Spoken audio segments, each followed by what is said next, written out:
Please call to order the meeting of the Pasadena Community College Board of Trustees for March the 2nd, 2011. Roll call, please. Mr. Thompson? Here. Mr. Baum? Here. Mr. Martin? Here. Ms. Brown? Here. Dr. Fellow? Here. Dr. Mann? Present. Ms. Waugh? Present. Mr. Peck? Okay. Let's see. Before we go into closed session, and we're going to be dealing with Government Code sections 54956.9b, 54957, and 54957.6, Mary Dowell, who is our legal counsel, would like to address the board on a couple of matters, and we do have some speakers cards as well. Mary? Thank you, Mr. Thompson, members of the board, Dr. Rocha. I need to ask the board to do something tonight that I very, very seldom ask my clients or recommend to my clients that they do. But two matters.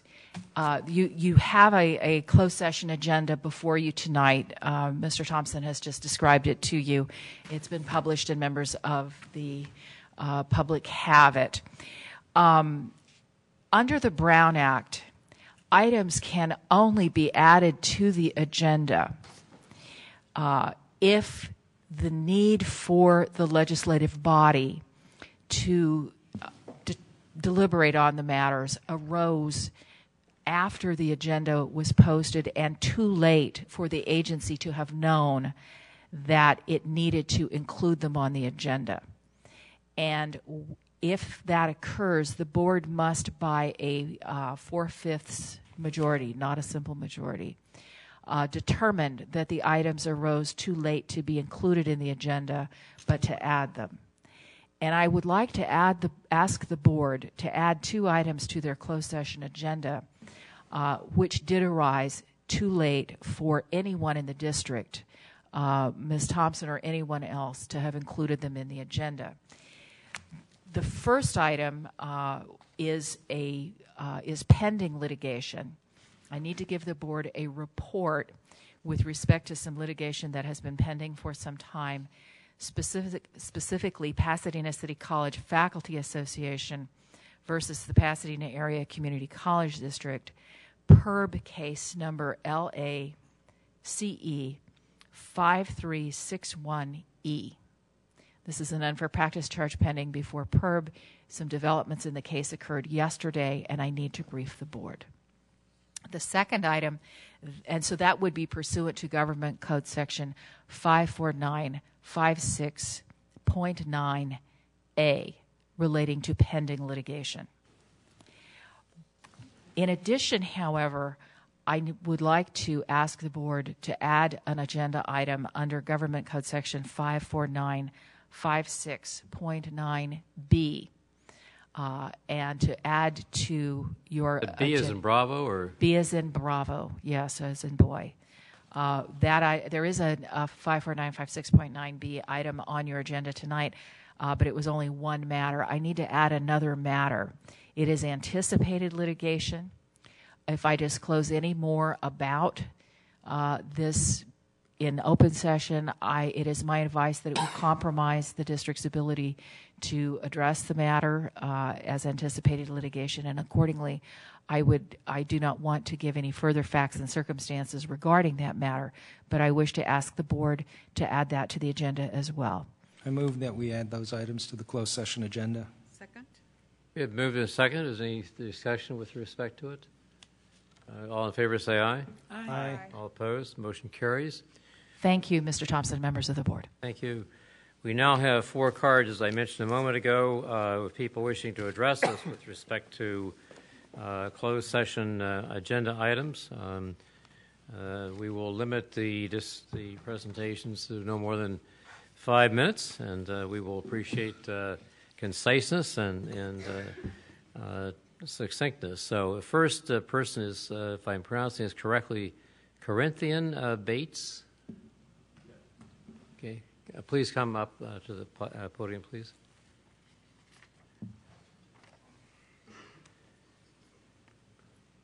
Hello, ladies and gentlemen. Excuse me for my presence. I usually dress up in a suit and tie before people above me. I've worked here for 2 years, or 2.5 years, I think. There was, I guess they have some pending things against me that I've just totally false. I would never use any words like that. I'm married to a black woman. My brothers and sisters are all black. My mom is Hispanic. My birth certificate is well documented that my dad is a Negro. So the words that they say that I would speak there is not even I would use around anyone, my family members, anyone. It's disrespectful from the way I was brought up. And it saddens me for the city that I was raised and was born at St. Luke Hospital in '72, would profoundly bring these discriminatory allegations to me for something I have never done in my life. And as much as I'm a believer in God, I hope that you guys will bless me to look into these matters further than what they are. That's been with her for 14.5 years. She went to school here. She also has her bachelor's degree in animal science at Cornell University. I don't have much to show for that. She took me in as a good man and the man that she respects and loves. And I beg of you, to this situation or these allegations brought to me are all hearsay. And under most state laws, I just can't believe it. There's no one that actually came with a written complaint that I know of. Never did. I intended on this matter to happen. I did make a complaint in front of all my coworkers and a supervisor that was there that day that this incident did occur. But did I ever say these words? No. I just asked that they make sure that these work conditions are taken care of and me, myself, don't have to deal with racial or profiling because I feel like I'm being racially profiled. Yes, I might be white, but I was raised in a black community. That is the honest to God truth.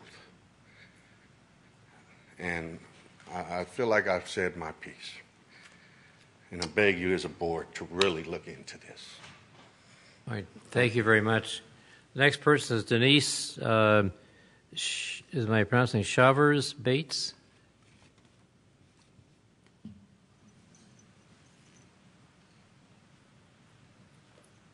Good evening, ladies and gentlemen. I came to speak on behalf of my husband. When the incident occurred with his coworker, he came to me that morning after and advised me of it, and never in my wildest dreams did I imagine that it would get this far.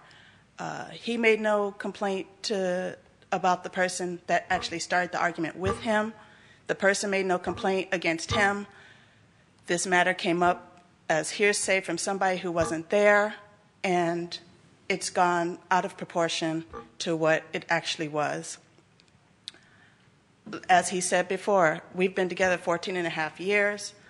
Never would I stay with somebody who would talk down to another person in such manner, use racial words against them. Never would I have a child with such a person. It's just a matter that it doesn't make sense that it has gotten this far, that he could lose his job over a little argument with another person. He has not had any complaints against him in his work record here at all, and for a simple argument to result in termination would be abhorrent. As he said, he has family. All of his family is black. We intermix with all different races, white, Asian, Hispanic. All of our friends are different races. So to say that he would say such words to another person, even in the heat of an argument, and believe me, we've had some arguments, and never has he said any such words. family can get to you more than a person, a friend, or coworker could. And never has he used such words with me. And I would not allow him to use such words around our daughters. So why would I be with a person who would do such things? So this matter that these words that he's supposed to have said, I could not imagine ever have coming out of his mouth. So as he has stated before, I would like the board to really look into this matter and see that this is not a characteristic of his being, that it couldn't have come out of his mouth, and that he should not lose his job over hearsay words such as that. Thank you. Thank you. Next is Mendale Griffin.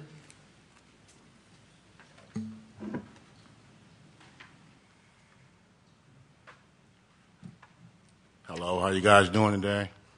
Or tonight, this evening, whatever you want to call it. I'm just here to say I've been knowing Corey for about 20 years, and he's a great guy, great friend. His words and his knowledge are well respected from black, whoever our mutual friends are, and this is absurd, to be honest with you guys. And that's all I want to say. I hope you guys make the right decision. He don't deserve to lose his job for being a racist. I wouldn't be here if he was a racist. Thank you. Thank you. David Krause.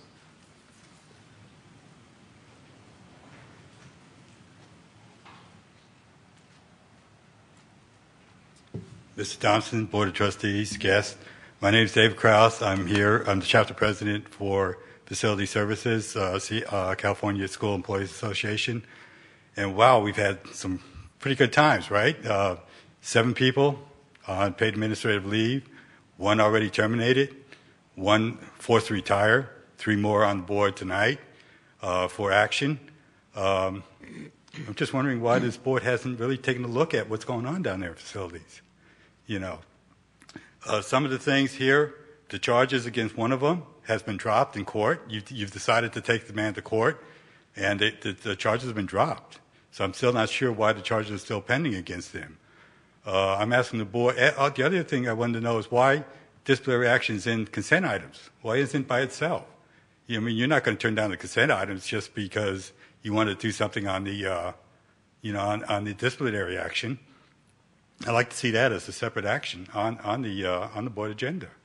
But I'm asking I'm sure that the lawyers are going to tell you, our lawyers did write an email. I don't know if you guys got it or not. So I'm hoping that you guys do the right thing and really take a look at the charges against these people. And I think you'll find out that they're not as, they're not as much as they seem to be on the surface. Thank you. Thank you. Anyone else address the board on a closed item?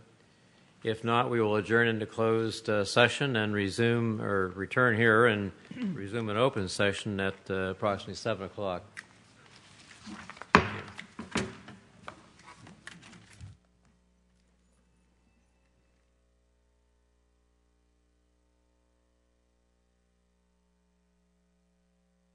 Is going to hear in closed session charges or complaints against an employee. The employee has the right to be notified 24 hours in advance of that action and to request that the board hear the matter in public. And one of the disciplinary matters before you tonight involves an employee named Raul Gomez. And Mr. Gomez has requested that the matter be heard in open. He's the only one who has done so, which means that the charges against him will be disclosed publicly, and he has requested an opportunity to address the board. This is not a formal hearing with evidence to be taken or cross-examination of any kind. The board, under the Brown Act, retains the right to deliberate on the matter in closed session. But Mr. Gomez has requested that the charges be heard in open session. Mr. Yee from my office, who has been working with Human Resources on these matters, has conferred repeatedly with Mr. Gomez's attorney. And I understand from Mr. Yee that Mr. Gomez's attorney has advised him that Mr. Gomez still wishes to proceed in this fashion, and therefore his attorney will not object in any way to doing so. In this particular case, I believe Dr. Sugimoto served as the Skelly officer in the matter, and she has conferred with Mr. Yee and is prepared to describe for the board the charges against Mr. Gomez. And then I would recommend that the board give Mr. Gomez the 5 minutes you normally would give someone to address you, and then we shall go into closed session. First, I'd like to have confirmation from Mr. Gomez that, in fact, he wants to have the charges heard in open session. Is he present? Yes, I think so.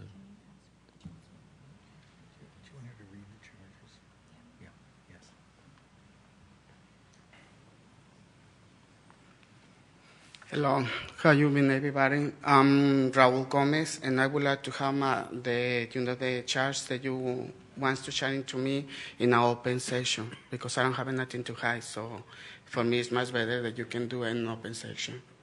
Okay, fine. Thank you very much. Just perhaps have a seat up close to the top there, and after we hear the charges, we'll ask you to come back and you may address them.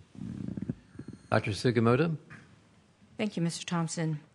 There are several charges. The first one is stated on March 2nd, 2010 as district employee, and I apologize for not being able to pronounce this district employee's name.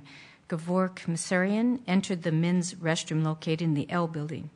The charge is that Mr. Gomez proceeded to stare at Mr. Masarian up and down his body in a sexually provocative manner. As Mr. Masarian began to urinate at the urinal, Mr. Gomez moved to a position uncomfortably close to Mr. Masarian and observed Mr. Masarian urinating. Mr. Gomez then continued to inappropriately stare at him, and he said, and this is a quote, "I love you." Charge number 2, on July 13th, 2010, as district student Roy Hadley was using the restroom stall in the men's room located in the C building, Mr. Gomez proceeded to enter the stall next to Mr. Hadley, and Mr. Gomez placed his foot under the stall divider and into his stall.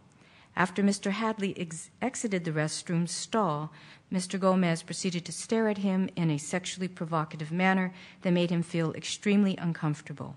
On July 14th, 2010, Roy Hadley entered the same men's restroom located in the C building, and Mr. Gomez again proceeded to stare at him in a sexually provocative manner. Charge number 3, on April 20th, 2010, during Mr. Gomez's work shift, Mr. Gomez failed to respond to a, quote, Team Lancer, unquote, request that requires all custodians to converge at a given location for a specific task. On that day, Mr. Gomez was nowhere to be found and failed to assist fellow custodians in the preparation and cleanup of the day's events.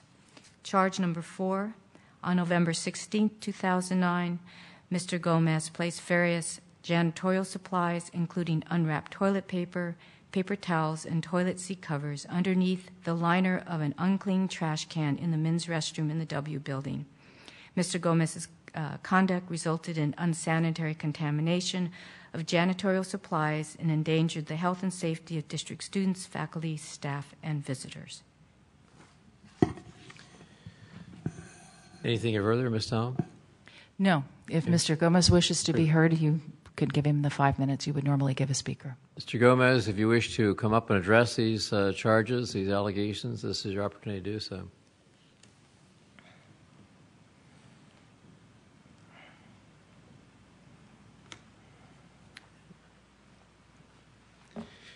I don't have nothing to contest, about this situation. I already give it up what I said, that I'm not guilty on any of these charges. Just only you can see there's something is going on over here in the administrator. So just requesting to you to see my file, and you will see what am I talking about the situation. It's been going on like that for too many years, and so just only I'm requesting you to see that. And I'm over here, I'm a single parent, raising my children, and that's the only thing that I can say to you. That I'm a missionary, Catholic evangelist. I'm preaching the word of the Lord around the world because I have a very strong testimony about my conversion in Jesus Christ. And the only thing that I do everything in the name of the Lord Jesus Christ, because He rescued me, and I'm really surrounded to Him. And I bring my family over here, and that's it. That's the only I can contest to you guys. And you can see over here, the management is been doing something that is not good for anyone. And so I request you guys, checking out all the files, and you can see the real truth, because the truth has to come. Nothing can be hiding. Nothing can be hiding on the down, because a lie has to come always true. And this is my truth. Thank you. All right, thank you very much. Anything further before we, I guess we're not permitted to ask questions of... No, the board should deliberate in closed session. If we have questions of the administration, is done in closed session as well? I think that would be more appropriately carried on as part of your deliberations. Okay, then we will adjourn once again to closed session, resume here at approximately 7 o'clock.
Okay, the Board of Trustees is now back in open session, and believe it or not, even though there was a lengthy time spent in closed session, there was no reportable action to take.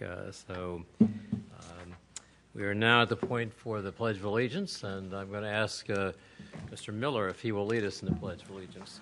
Please follow me. I pledge allegiance to the flag of the United States of America and to the republic for which it stands, one nation, under God, indivisible, with liberty and justice for all.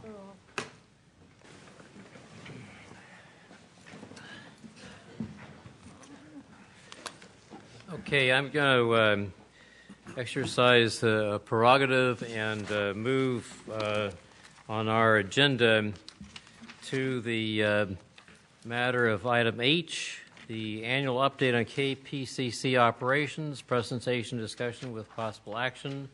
We're pleased to have Mr. Bill Davis here and Jeff Baum, who is the chair of our board KPCC committee, will make some introductory comments, introduce Mr. Davis, and we'll move to that report. Sure. If everybody could pull out of their packet the annual report from KPCC.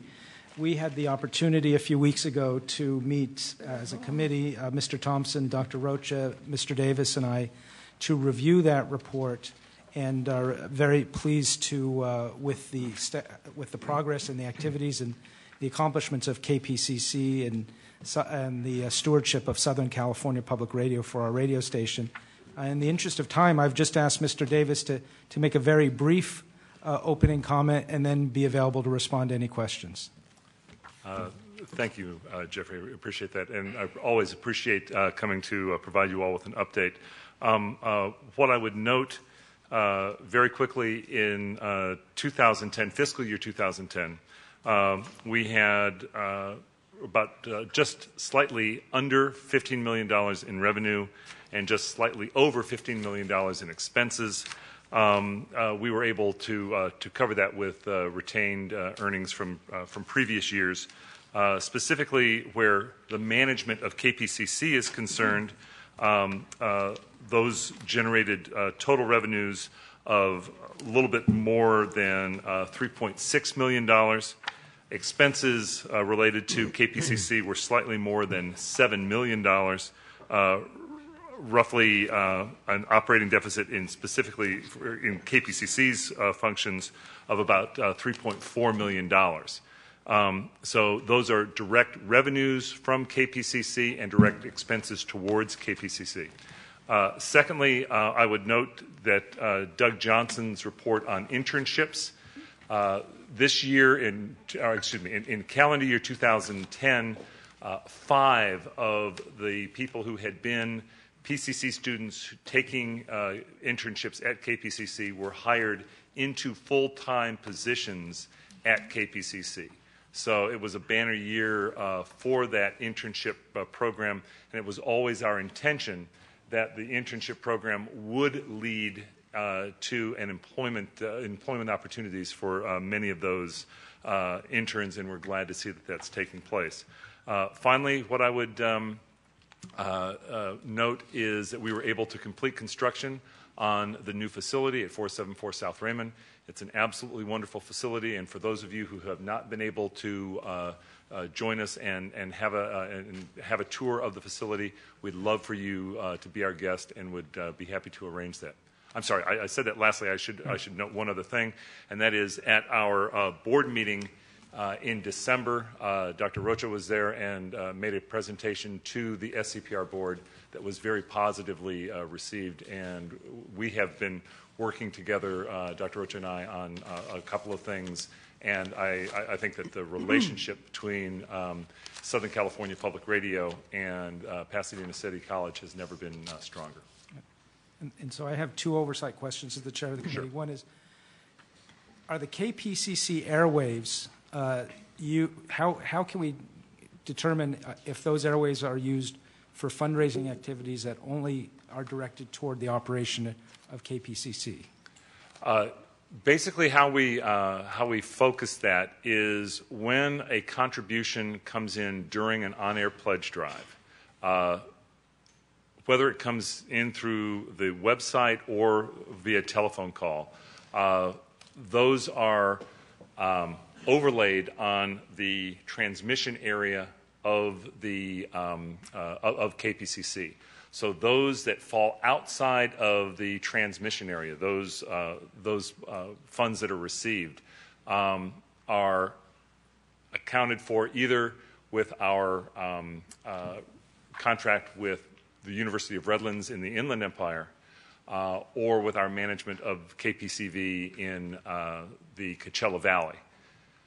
If we get internet contributions from Australia or New York, those also are directed towards KPCC, and so that is per the contractual agreement that we revised in 2007, if I remember correctly. Mm-hmm.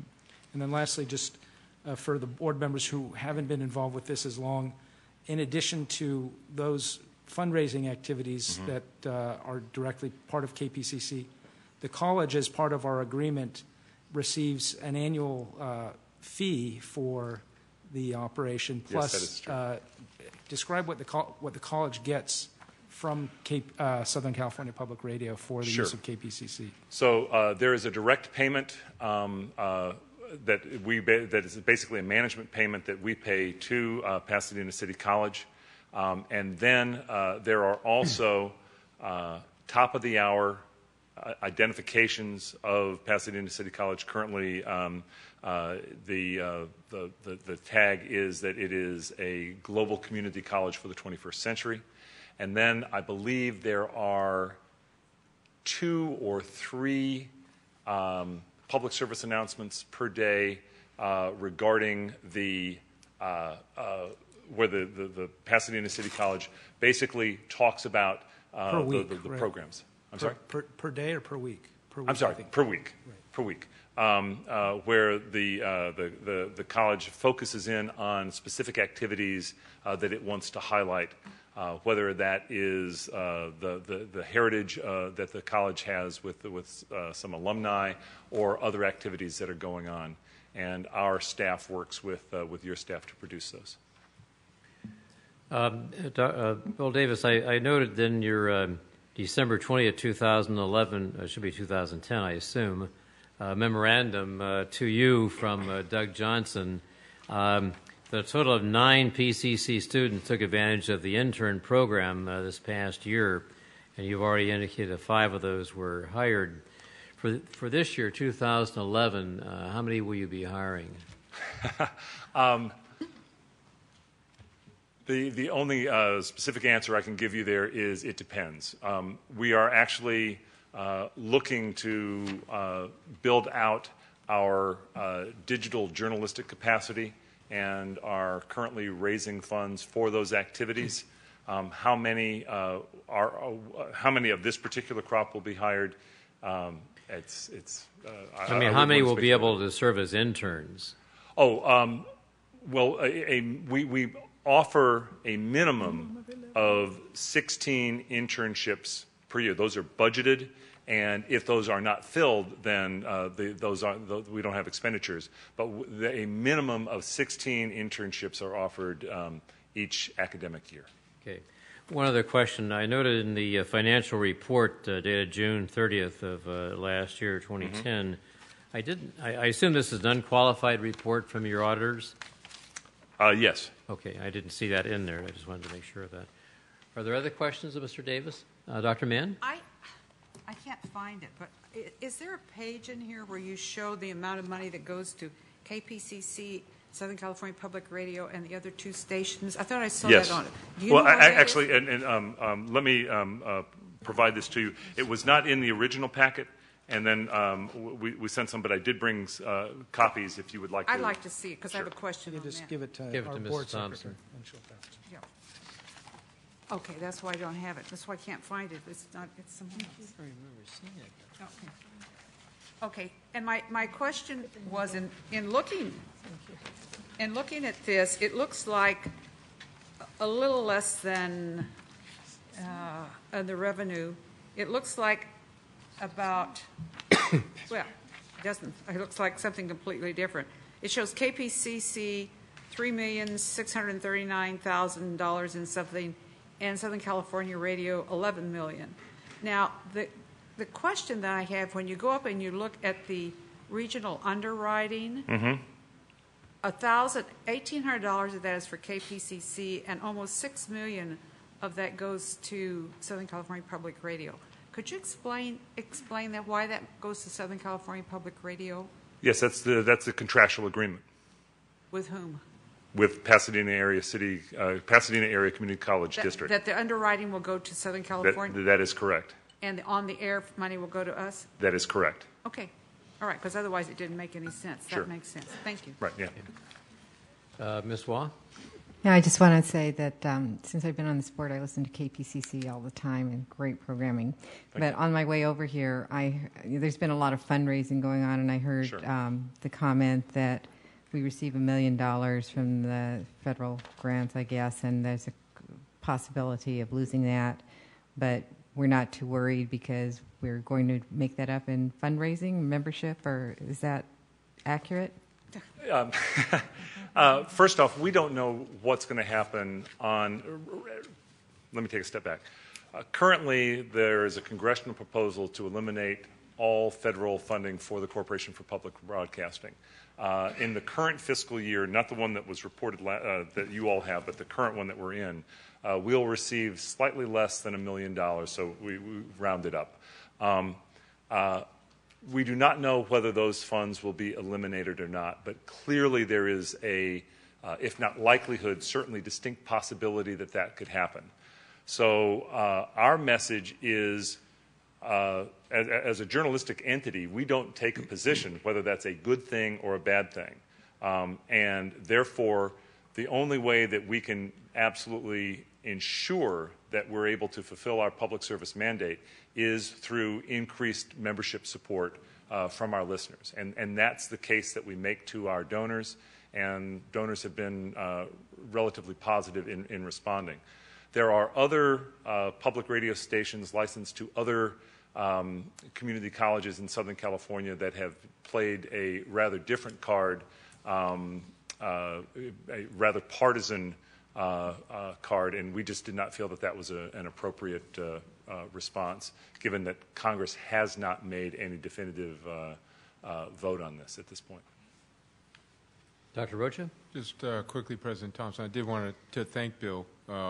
We've been really struck up a good relationship, and I want to thank Lisa, too, for kind of being a really good transition kind of helper as we've continued our relationship. Two things quickly, Bill. I just wanted to report to you that the trustees and I were in Washington, and Congressman Dreyer spoke very highly of you, and of course he's a great supporter, and we do hope that NPR will be, will be supported.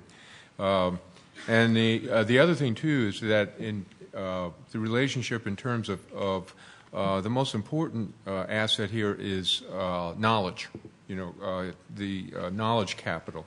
And I think the things that Lisa and I and Bill are working on is how we can leverage our knowledge in fundraising and journalism and so on. And so I'm really excited about the future. Well, thank you for that. One thing, if you did not see, Jim Rainey, a reporter or columnist for the Los Angeles Times, wrote a very good article specifically about Representative Dreyer and his particular approach to the Corporation for Public Broadcasting. It's a sincerely held, small L libertarian position that federal funds for public broadcasting are not the optimal use of scarce tax dollars. And I respect that position. Well, Congressman Dreyer assured us that he was contributing personally to. Oh, absolutely, yes. He is. Well, not only is he a member of KPCC, he's also a member of WAMU in Washington. So, I mean, I think his support for public broadcasting is sincere. Oh, very sincere. I think that's quite clear. One thing we've discussed with you from time to time is opportunities to do more to get information about what's happening at Pasadena City College and community colleges in general, but more particularly this one, on the air through your, whether it be Air Talk or other programs that you have at the present time.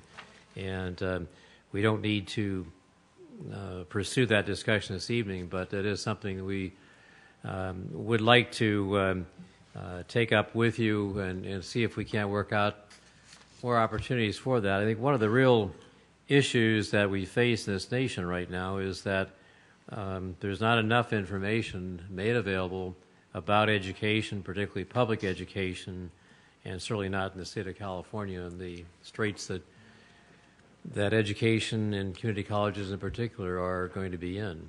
The one thing that I would say about that is I don't know where it stands currently, but I do know that either the Air Talk or Pat Morrison team are looking at doing one of our community forums specifically about the community college funding issues in Governor Brown's budget. I don't know whether that would be on this campus, at the forum, or at another community college, but I do know that that is on the docket for us to have a deep and engaged discussion about. Well, that would be wonderful if we could pursue that, because we really need to get more information out and about. So one final question of a kind of just a curious nature is what's going to happen with Prairie Home Companion this year? Where's it going to come? Actually, I don't believe a Prairie Home Companion is coming to Los Angeles this year. He was just in San Diego last week. But at this point, he does not have plans to come to Southern California. But Wait, Don't Tell Me is coming back. And so we should have an interesting show to do with those folks. Okay. Any further questions of Mr. Davis? Well, thank you very much for coming and being with us this evening. And again, my apologies for keeping you waiting in the audience while we. And again, on behalf of the Southern California Public Radio Board of Trustees, we really appreciate the relationship. We have a great deal of respect for what Dr. Roach is doing and what you all are trying to do. We appreciate it. Great. Right, thank you very much. Thanks, Bill. Let's go back now to our agenda. And the first item we have is approval of minutes, the retreat, January 29th, 2011, meeting number 4, the business meeting of February 2nd, and the study session of February 17th, 2011. Is there a motion to approve the minutes? Move for approval. Is there a second? Second. Been moved and seconded. Any discussion? Corrections, Would it be Dr. Mann? possible to, was that motion to approve all three? That's the way I interpreted it, yes. Yes, because I'd like to abstain on one of them because I wasn't there, but I would like to vote on the other two. Okay, that would be the last one, the Yes. February 17th that you were not there, I believe. That's correct, Okay, we'll deal with that one separately. if that's all right. I'm confident that's okay with Ms. Brown and Ms. Waugh. Are there any additions or corrections or questions about the minutes of February 2nd or the retreat that we had January 21st, I believe was the date on that one? I have a correction on February 2nd on page 2. I know this is very complicated, but down at the very bottom, last sentence, it says Dick Green was president. That should be president of CCCT in 1978, but no one has been league president. Okay. Well, it's not president of the league, just of CCCT. Okay. The retreat was actually held January 29th, I see. Any other additions or corrections? Okay, advisory vote with respect to approving the minutes of January 29th and February 2nd. Aye. Others, all in favor? Aye. Opposed? Motion carries. Now, February 17th of this year, we have I assume, motion by Ms. Brown, seconded by Ms. Waugh to approve those minutes as well. Any additions or corrections? Student advisory vote? Aye. All in favor say aye. Aye. All opposed? Abstain? Abstain, I'm sorry. I abstain. Okay, 2 abstentions. Okay, then back to the agenda for this evening, and introductions or announcements by any of us here. Can I just wanted to give 2 notes of. Oh, are we on the Board of Trustees? Not yet. We're sorry. introductions Okay. and announcements. No. Okay. Then let's go to public comment on agenda items. We have 4 cards have been handed in. 3 say non-agenda, 1 says item I. Now, okay. Mark thinks some of them are related to Yeah, are these? Enrollment? Yeah, that's enrollment. Okay. That's enrollment. All right, then I think. Okay. But you have to ask.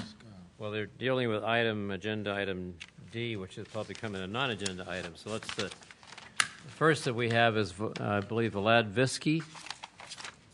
Is this dealing with enrollment or just non-agenda items in general? Non-agenda item. Okay, thank you. History has shown us that during any economic crisis, more people are trying to get educated. And that has been the case for PCC. PCC has 8,000 students that cannot get into their any class. More students are spending 1 or 2 or extra years at PCC and cannot transfer because they cannot get into their classes. The new waitlist system has been proven to be, for 1, a failure, and 2nd, a method to exclude any person that's trying to crash a class. The signals are clear. We don't want educated people, so we will do everything possible to shrink the system. They are refusing to educate people, and they are making it more difficult to receive higher education. PCC is facing a budget cut, but the solutions cannot include cutting classes. I have a suggestion to the board members. Attend a class in the social science department, for example, and you will see overcrowded classes and disappointed students. I know that one of the propositions that the College Council, the Enrollment Management Committee are discussing is migrating winter, and transforming it into a second summer session. But you should know that this will mean an extra year for students who are trying to transfer the UCs, for example, because the UCs do not accept classes taken in the summer before the year when you're transferring. So I'm here to tell you that we are not going down without a fight, and we will put pressure on the people responsible for our future in order to keep our rights to education. So let's try and work together and find solutions. And these solutions should include alternative revenues, cutting waste, and scrutinizing the capital outlay fund, for example. We need answers concerning our future, answers about how your plans will affect us. I know the AS has a whole list of questions that are directed towards the board, towards the president, towards the administration. So we want those questions answered. We also need answers about accusations of corruption launched by the LA Times. We also need answers about decisions being made. So the solution is transparency and commitment. Thank you. Okay. The next card we have is from Victor in Torino. I apologize if I'm not pronouncing it correctly. Hi, everyone. Good evening. My name is Victor Interiano, and I work for the Faculty Association. On February 23rd, the College Council met, and it was attended by over 35 students who were there to voice their concerns over cuts to their education and to become part of the process of shared governance. Now, for some reason, the administration felt the need to have 5 uniformed officers present, including the supervisor of college safety, Brad Young. The presence of these officers at this meeting denotes one of two things. Either the police were there as a tool of intimidation, or the administration is afraid of its own students. Now, at that very meeting, Dr. Rocha commented that he would have been very disappointed if students had not protested against the proposed cuts to their education. However, I asked this one question. How is the presence of 4 officers plus Brad Young plus his enormous baton conducive to generating an environment of free and democratic expression? Thank you. Thank you. Okay, the final card we have is from Simon Fraser.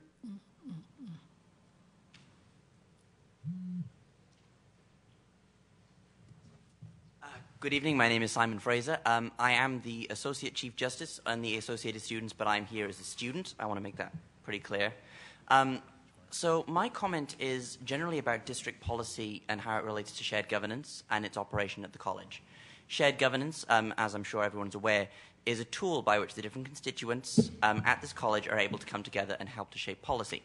For example, the Classified Senate, the Academic Senate, and the Associated Students all form 3 parts of the College Council, which is the primary shared governance body at this college. My concern is that shared governance is not being as effective as it should be. And I think I made these comments as a sort of a general introduction a couple of months ago. I'd like to reiterate that shared governance is a tool that I believe this college should be using a lot more of, and I believe it is up to the Board of Trustees to direct the College Council and the rest of the shared governance process to use the process more effectively. This especially concerns, we've heard a lot of concerns about both enrollment management and the process in which discussions are happening. And I think the part of the problem is that shared governance is not being applied completely equitably or in such a fashion that allows for full and complete discourse between each of the constituent groups. As we all know, shared governance is a requirement of community colleges, but also it should be seen and embraced a lot more than it has been as an effective opportunity to drive change and to create creative solutions to the problems that we face. Without shared governance, we often find ourselves in a position where we have one point of view and one point of view may not necessarily meet up with another point of view unless the two are brought together. Without that bringing together of the ideas, we cannot possibly find any solution to the problems that this community college and many other community colleges across the state face. My suggestion to the Board of Trustees and to its constituent body, the College Council, would be to implement shared governance more effectively and more thoroughly. I think this can be seen in the way that the Enrollment Management Committee is currently operating. I know that the College Council went through a period of consolidating committees, which hasn't quite finished. There are still some tentacles that sort of are floating out there, and those aren't part of the shared governance process. And I believe that they should be. And I believe that it's the responsibility of both this board, the college as a whole, and its constituent shared governance bodies to ensure that full, equitable, and complete representation of all classified academic and student bodies are represented. Because without that, shared governance does not become what it should be. It becomes a symbol without any power, without any weight, and without any actual opportunity to drive the change that this college needs to move forward. So I'll reiterate, shared governance needs to be implemented more effectively and needs to be trusted as a tool of all three constituent bodies that form up shared governance.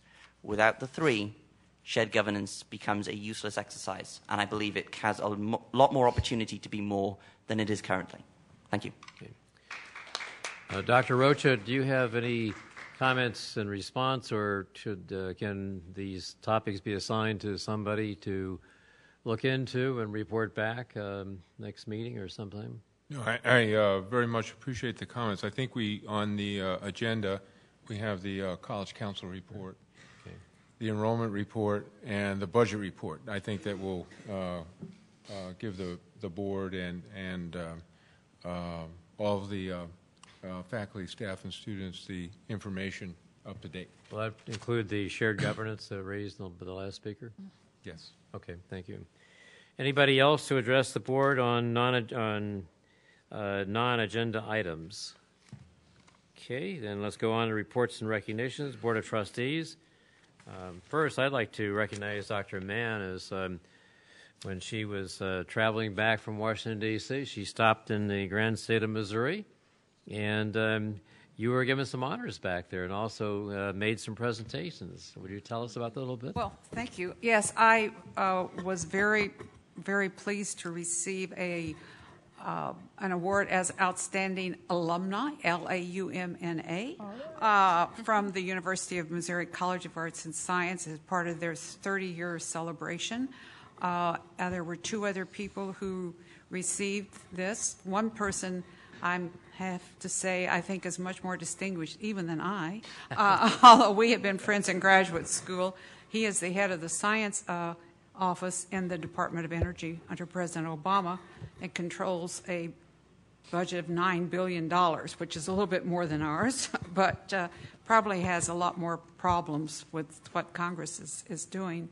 And then I also was very pleased to meet with a group of graduate students in educational leadership, and they were very interested and asked a lot of questions about boards and governance and the difference between elected boards and appointed boards and what was going on with Pell Grants and so on. And then I had another lunch and met with a group of graduate students and faculty from the English department, which is my discipline. So it was a very nice event, and when the weather was only 70, and which was warmer than it was here. Thank you, Mr. Thompson. Are there other announcements by Board of Trustees? Mr. I have Mack? one. I'm sorry. Ms. Brown, let's go first. Yeah, I would like to take this opportunity to thank Dr. Rocha and Dr. Jacobs and all the faculty and staff that participated in the presentation on February the 17th over at Jackie Robinson Center. It was quite a nice meeting. It was an opportunity for PCC as a body to go out in the community and address. The topic was right on target, closing the student academic gap for the African American and Latino students for District 3, which was something that all the parents and community members could relate to. I received a lot of positive feedback from them, And they're looking forward to joining us and working together to address this issue. Thanks again. Mr. Martin? Thank you. Mr. Bowne? I know others may comment on this, but we took a trip to Washington, D.C. to participate in the legislative summit of the Association of Community College Trustees. And the news was grim, and it just underscored the importance of vocal advocacy at the state and the federal level.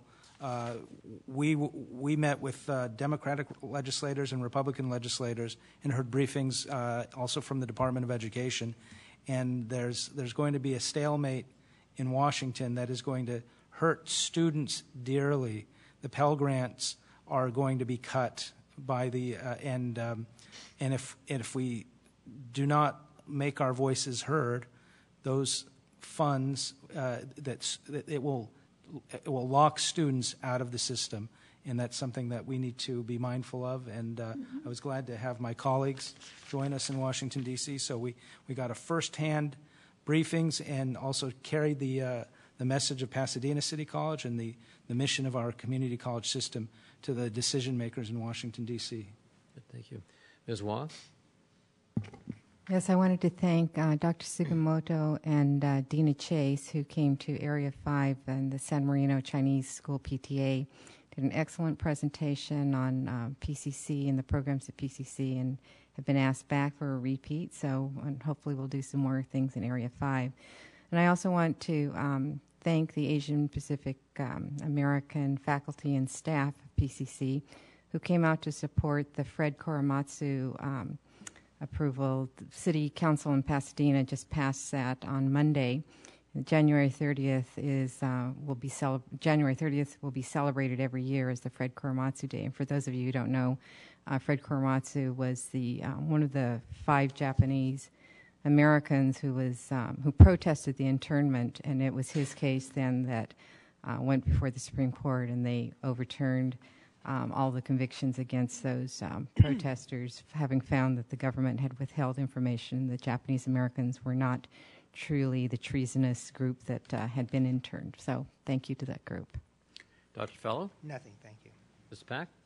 I will, I guess, sort of extend a little bit on what Trustee Baum was saying about D.C. I also got to go. It was an enlightening experience, to say the least. But since we have some students in the audience, for everybody else, we were fortunate enough to meet with Congresswoman Judy Chu, who did something particularly noble in an attempt to save Pell Grants. She wrote an amendment to the budget to include Pell Grants at the same level, and while it did not pass, we're very thankful that she went out on a limb and did that.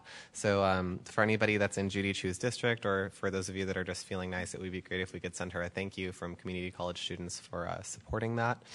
Also this week, I was not as participatory in the shared governance process as normal. I've been a little sick, but I was better in time for the budget committee on Friday, which of course is my favorite. And so the board and others can rest easy knowing that that committee is pursuing a very multifaceted approach to remedying our budget situation. It's everything from various efficiencies to revenue enhancement and the whole gamut. So I think that the budget process right now is going forward, and the committee is taking a very open-minded approach to the way that we can solve this situation that we're in. I wanted to just add one thing, too. I forgot to report, Congressman Schiff's chief of staff said he was looking forward to the student lobbying chip coming up, and is hoping that we send students to meet with Congressman Schiff, because they're counting on that visit as well. And I did forget to mention that I was honored to have Dr. Rocha come speak in my district last night at a private meeting at a home, and he did a great job with a number of civic leaders carrying the message about all the good news that's happening at PCC. Good. We are in interesting times, as they say, with the budget in the state of California and the federal budget and all of what's going on with that.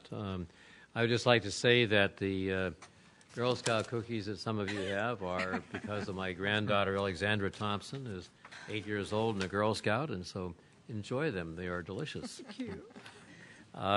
Let's go on to Dr. Rocha. Thank you, President Thompson. Just briefly, from what was occurring today, March 2nd was a day of action, and students were were out by the mirror pool and demonstrating. And I think Telemundo was out there. Was Telemundo, Univision, was out there. And that advocacy makes a difference. The state budget that Governor Brown has submitted is far from concluded. It'll be an extensive process this spring. And so as we've been talking here, that our joint efforts to lobby Sacramento and Washington for fair share funding for higher education extremely important. That concludes my reports. Some of my colleagues on the executive committee will have very brief reports as we go around later. Okay. Shared governance representatives. Let's begin with Ms. Hammond. I have a few, so bear with me here. First of all, per the college council meeting and the enrollment management meetings that we had on Monday, the associated students have started putting together a survey for the students, so we plan to approve that on Friday and have it start going out to students in classrooms by Monday. So we're hoping to have the information from the students to present at the next enrollment management meeting on March 14th.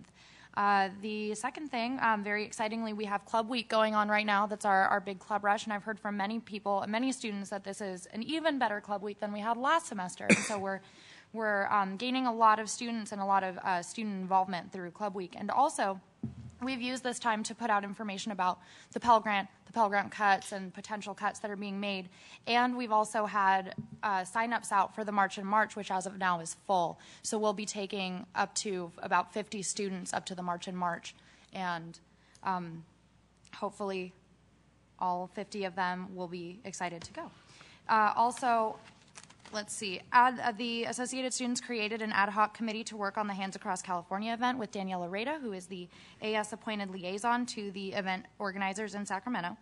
And the Associated Students also now have a show on Lancer Radio, the student-organized radio station, and that's going to be on Tuesdays at 10 o'clock. And the best part about that is that students will be able to hear information about campus happenings, and they'll have an opportunity to call in and speak to AS representatives live on the air. Also, the PCC Journalism Department has released their 2011 issue of Spotlight magazine. The focus this year is going to be on innovations in sustainability and technology, and it can be found in the same stands as the Courier magazine can, and I have a copy of one here in case anybody wants one. And also, in addition to the new AS presidential blog, the AS and I are now on Twitter, and so you can follow me if you're on Twitter yourself. And and that's just to say that we're making use of as many lines of communication as possible. And the PCC softball team won a game yesterday against El Camino. However, the Lady Lancers, the basketball team, played against Mount Sac today, and they lost, unfortunately. But I'm assuming that's because they didn't have enough student support there, and so we're going to work on garnering more student support for PCC athletics. So that concludes my report. Thank you. Thank you. Ms. Albright? Let's see. The Classified Senate will be giving away one student scholarship, and we're still working on the criteria for that. The classified staff are well aware of the budget issues, so we know what's going on. And just to say that Classified Days will be held Wednesday, May 18th. Okay, thank you. Mr. Martinez? Yes, the Academic Senate had its first meeting February the 28th, this past Monday, for this spring semester. We will be sharing with the faculty, possibly as early as tomorrow, a poll that we have conducted of faculty on one of the scenarios that has been developed by the Enrollment Management Committee. So there will be more discussion on those proposals. This past week, we did have a presentation by Kiara Thomas Hensley, informing us of the college's diversity initiative and sharing information with faculty about our new AA degree in gender, ethnicity, and multicultural studies. And then finally, the Academic Senate is in discussion on two important memorandum of understanding, one on full-time hiring procedures for this academic year, and another on normal closing numbers. That one we are directing to the C&I Committee for review and debate on normal closing number for courses. So those two are in discussion, and I will give you an update at our next meeting. Good, thank you. Thank Dr. Douglas? Nothing on behalf of the Management Association, but on behalf of Natural Sciences, I'd like to invite you to Girls Science Day this weekend at 9 o'clock in the Forum on Saturday. We should expect about 300 middle school girls on campus to have a science experience. Exciting. No report. Ms. Colrose? Nothing. Mr. Miller? Several very, very quick items here. First, I wanted to report that in association with the Academic Senate, there will be a series of State of the College forums beginning on March 8th and March 15th and April 5th. And these forums will cover topics of interest to students and faculty and staff and administration in the areas of budget, the new contract, early retirement incentive, and a number of these issues. And this is an effort to make sure that we continue to communicate at every level as often as possible. Beyond that, the Education Master Plan, as everyone knows, is our guiding light, if you will, and a number of campus activities are taking place to make certain that we implement that as we should. For example, we have a communications roundtable that is actively engaged in discussing ways in which we can communicate to all people, both on campus and off campus, as to the direction of our Educational Master Plan. We have a group that are working on on the portal, or the front door, if you will, in terms of how people in the community interact with the college, how our students interact from a technology and a web point of view. We've got a group working on priority registration and the order of the priority of how students are granted priority registration as they enter the college. We have a group that's working on degree and transfer and CTE audit tools so that we can determine readily those students who have 70 units or more and what is necessary for those students to more efficiently and quickly complete their work here at PCC and move on. We have a lot of things happening in the area of shared governance work, not only in relation to the budget and resource allocation and enrollment management, but also as it relates to the balance of our standing committees and how we are structuring those from a membership point of view, a charge point of view, and the terms that they will be engaged in their work. So that work continues. And finally, our C&I committee is looking very, very closely at the manner in which it does its work, taking into account the new realities that the Educational Master Plan point us in, and both faculty and administration are working very closely together to develop new practices along in those lines. So I guess the bottom line of all this is that we continue to work very, very hard to try and move things forward as much as we possibly can, even in light of some of the difficult circumstances we find ourselves in. And then on a personal note, I will be leaving this Sunday through Thursday, and participating in the West Hills College Lemoore Accreditation Visiting Team. And I'm looking forward to being on the other side of the table. There you go. Dr. Van Pelt. Quickly, I do want to announce that we have installed 4 electric vehicle charging stations on the campus. So 2 are available in parking lot 1 for the staff and 2 in parking lot number 5 for the students, and they are exclusively for electric vehicles. Dr. Jacobs? Okay. I'm delighted to share that our cosmetology program had 100% rate of passage on the state examination for licensing. This is the first time in I know more than 20 years that this has happened. Usually the students will pass one part and not the other part. 1 or 2 would do that. But 17 students and all passed both parts of the exam. So we are delighted. Wonderful. Very good. Excellent. Congratulations. Dr. Wilcox? Just 2 brief announcements. It seems to be an evening of good news. Our international student program recently went through a process called recertification, which is kind of akin to when a college goes through accreditation. I'd like to announce that our international student program was fully recertified to be issuing I-20s and bringing international students in for the next several years. The second item is that two of our students have been placed on the All California Academic Team that was established by Phi Delta Kappa Honor Society.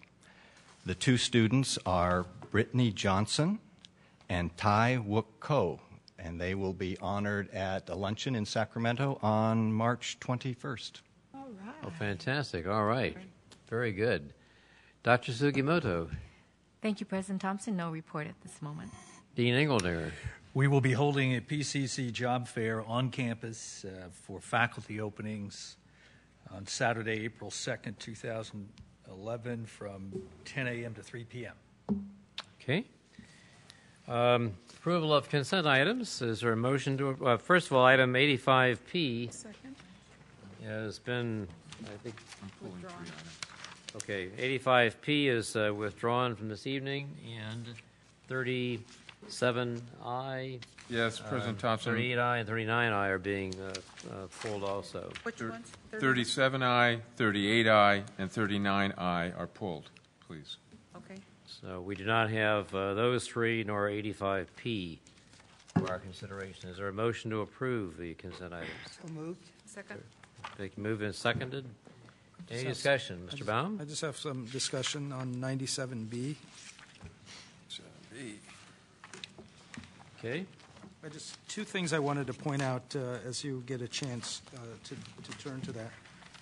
One is the contract for automatic sync technologies that will provide for the closed captioning of the board meetings for those hearing impaired individuals who are watching the board meetings. Question: that won't extend? Will that extend to the webcast version of it, or is this only for the cablecast version of it? Say, Juan, would you mind answering Trustee Baum's question? Juan Gutierrez, Director of Public Relations. Yes, it will, Trustee Baum, for the videocast and cable, and also for the transcripts for the last 2 years on the audiocast. Okay, fabulous. So, but the one thing I also want to point out, too, this is an important investment. The cost of captioning will be more expensive than the cost of video production in the first place and the distribution of it. That's it's just something that to be mindful of. But I'm glad that we're doing that. That's on the agenda. The other question is, pardon me? No, thank you. Again, Dr. Van Pelt or Dr. Rocha, just again explain the renewal of the contract, the two $350,000 contracts for Pasadena Builders and pub construction. How is that? Why is it on there, and what do we do with that? What consent item is that? This is in the same consent item. It's on the last two items. 97B. 97B. Yeah, there's two items for the renewal of contracts, which we reviewed this afternoon in our prep meeting. Vice President. Yes, this is the first renewal of these contracts. They're publicly bid contracts for miscellaneous construction in Measure P. So this is not a commitment to expend money. It's an authorization to expend up to those dollars in miscellaneous construction. So is it for adjustments to other buildings or things that come up? How does that? What type of construction projects will these funds be expended for? It's for miscellaneous construction within the Measure P. So as needs arise, it could be should we need to have a wall built, then we would have these companies do it, or if we need to have some construction work done on the campus within the Measure P context. And then once this funds are authorized, those actual projects, do they come back to us for approval or not? No. The projects would be approved within the Measure P, but these are authorizations to go up to those levels of expenditure. They are not a commitment to either one of these companies to actually expend money. So the actual dollar amount could be zero. But they just, okay. So once we've authorized this, how do we provide oversight over that? Well, and the oversight occurs through the Oversight Committee, right. Which is responsible for all the Measure P construction funds. But do we then, once we do this, that's it? Do we have another chance to see how those monies are spent, or only the Oversight Committee gets to see this? Well, no, and I'll present not specifically these numbers, But I'll show where the expenditures have gone within the overall Measure P budget. Mr. Martin? Can you explain why these two construction companies were listed on here as opposed to 100 others in the San Gabriel Valley or beyond? Certainly. Last year we went out to public bid, and these were the two low bidders. And therefore what we do is we award to the two lower, and then we'll pit one against the other in terms of quotations to do a certain a portion of the work. And it's through that competitive process that we know we're getting the lowest bid? That's exactly right. Yes. Other questions on consent items? I had one other. Okay, sure. Previous page, I know this is restricted funds for the Cal State Cal Poly's $40,000 lodging, meals, and meeting. Just $40,000 is a lot of money. It kind of gives you some parameters on the stay, but can I just get a little more backup? Exactly why $40,000 at Cal Poly? That just seems like a lot. Perhaps I can help provide that information.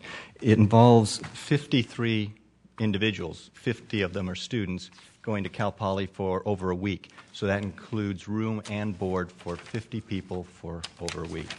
So when you start figuring it out on a per daily basis, it comes down to under $100 a person per day for room and board. Thank you, that helps. Just on 98B, just the charges, there's a lot of zeros there, and I want to make sure what the actual number is for this. 73002.00. Is it? Is that right? Is that right? I assume it's just a typo that. It's a typo. They're behind the period. point. Okay, I just. Where are you? Oh, yeah, that's a typographical error. Other questions or comments on the consent items? Advisory vote? Aye. All in favor say aye. Aye. All opposed? Motion carries. We're now on to item G, appointment to Measure P Citizens Oversight Committee. Discussion of possible action. Item G on our agenda. Yes, and we have Vice President Van Pelt opportunity. Well, first of all, let's see. Okay, in the consent calendar, right, one of the things that we did we not, check with this, is to appoint, we just appointed in the consent calendar Mr. Odoms, which is Trustee Wah's appointment to the Measure P committee. Okay, is that correct? No, we're now about to do that. No, we did. It was and separate. that's the G item. Okay, so we're going to, this Measure P item consists of two things. Number one is the action to fill out the Measure P committee with Trustee Wah's appointment, and then attached to that is our Measure P report on all things Measure P. So first item is why don't we take care of the appointment first?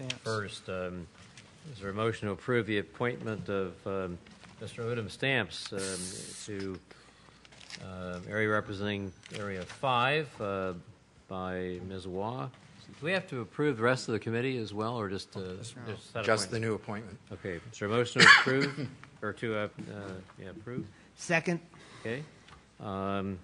Moved and seconded to approve the appointment of Odom Stamps to the Pasadena Community College Measure P Citizens Oversight Committee. All in favor, or advisory vote? Aye. All in favor say aye. Aye. All opposed, motion carries. Project P report. Thank you very much. I did provide a binder of information regarding Measure P, and if I can just spend a few moments on that. In the inside sleeve is the Measure P Master Plan brochure. So this is Master Plan 2010. And if you recall, this was done ahead of the 2002 election for the general obligation bond for $150 million. And what I'd like to point to is when you go through this document that is now 10 years old, you can see that the projects that we promised the voters are the ones that we're actually delivering.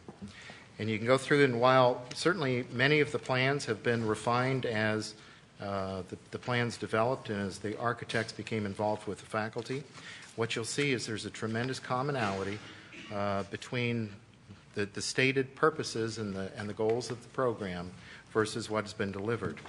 Now, the other thing that I did do is on page 19, I redid page 19 as an insert with what we're actually expending.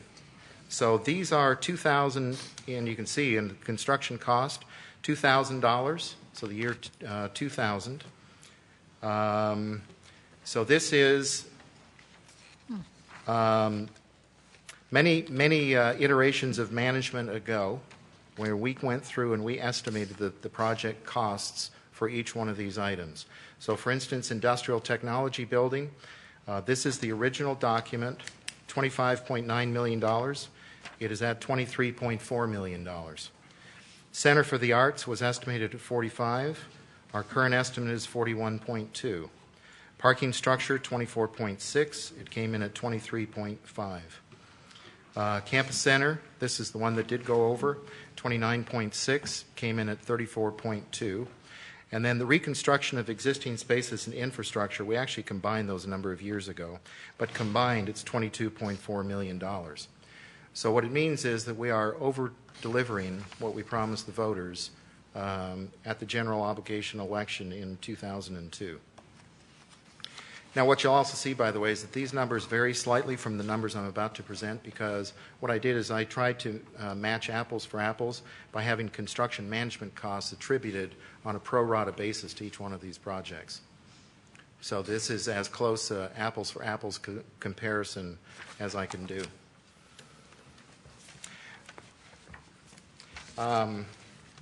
Then when you go through the first tab, which is the budget summary. Really quickly again, you said Yes. where's the construction management costs? Well, what I did is, because it wasn't in the original brochure, what I did is I attributed pro rata to each one of the projects. Okay, so in the Measure P budget summary, the first tab, this is what went to the Citizens Oversight Committee in January. And you can see the expenditures, the budgets, and so forth that have been lined up for each one of these projects. And you'll also see at the bottom, we are at $22 million in estimated revenues in excess of the $150 million that we actually got through the general obligation bond. And of course, that occurred through interest and through refinancing, which has provided us the ability to outperform even what we promised the voters. The next tab is an interesting one. It's a pie chart that shows in terms of how lean and mean we run, 86% of every dollar spent in Measure P goes for construction, and it's called FF&E, furniture, fixtures, and equipment. So about $100 million has been expended thus far. $86,112,000 has gone to things that you can actually see. Soft costs, which is design, inspection, construction management, all the various different things that you cannot see, accounts for 14%. And then, of course, there's a small amount for the environmental impact report and special costs, particularly in terms of moving, so when we have to move departments into their new buildings and so forth. Now, the reason why that's possible is because we do not have large bureaucracies that run the Measure P projects. So basically, it's Dr. Rocha, it's me, it's Jack Schulman who's here, and Jack happens to have 4 staff members. That is the sum total of Measure P. And that's the reason why so much of every dollar goes to construction, furniture, fixtures, and equipment, things that you can actually lay your eyes on. And I think that PCC is undoubtedly in the very top echelon of this report. I'll also point out that soft costs at 14%, an architect fee is for us on new construction 8%, and for remodel is 10%. So when you subtract out the 8 and 10% out of each project, what it's going to leave is between 4 and 6%.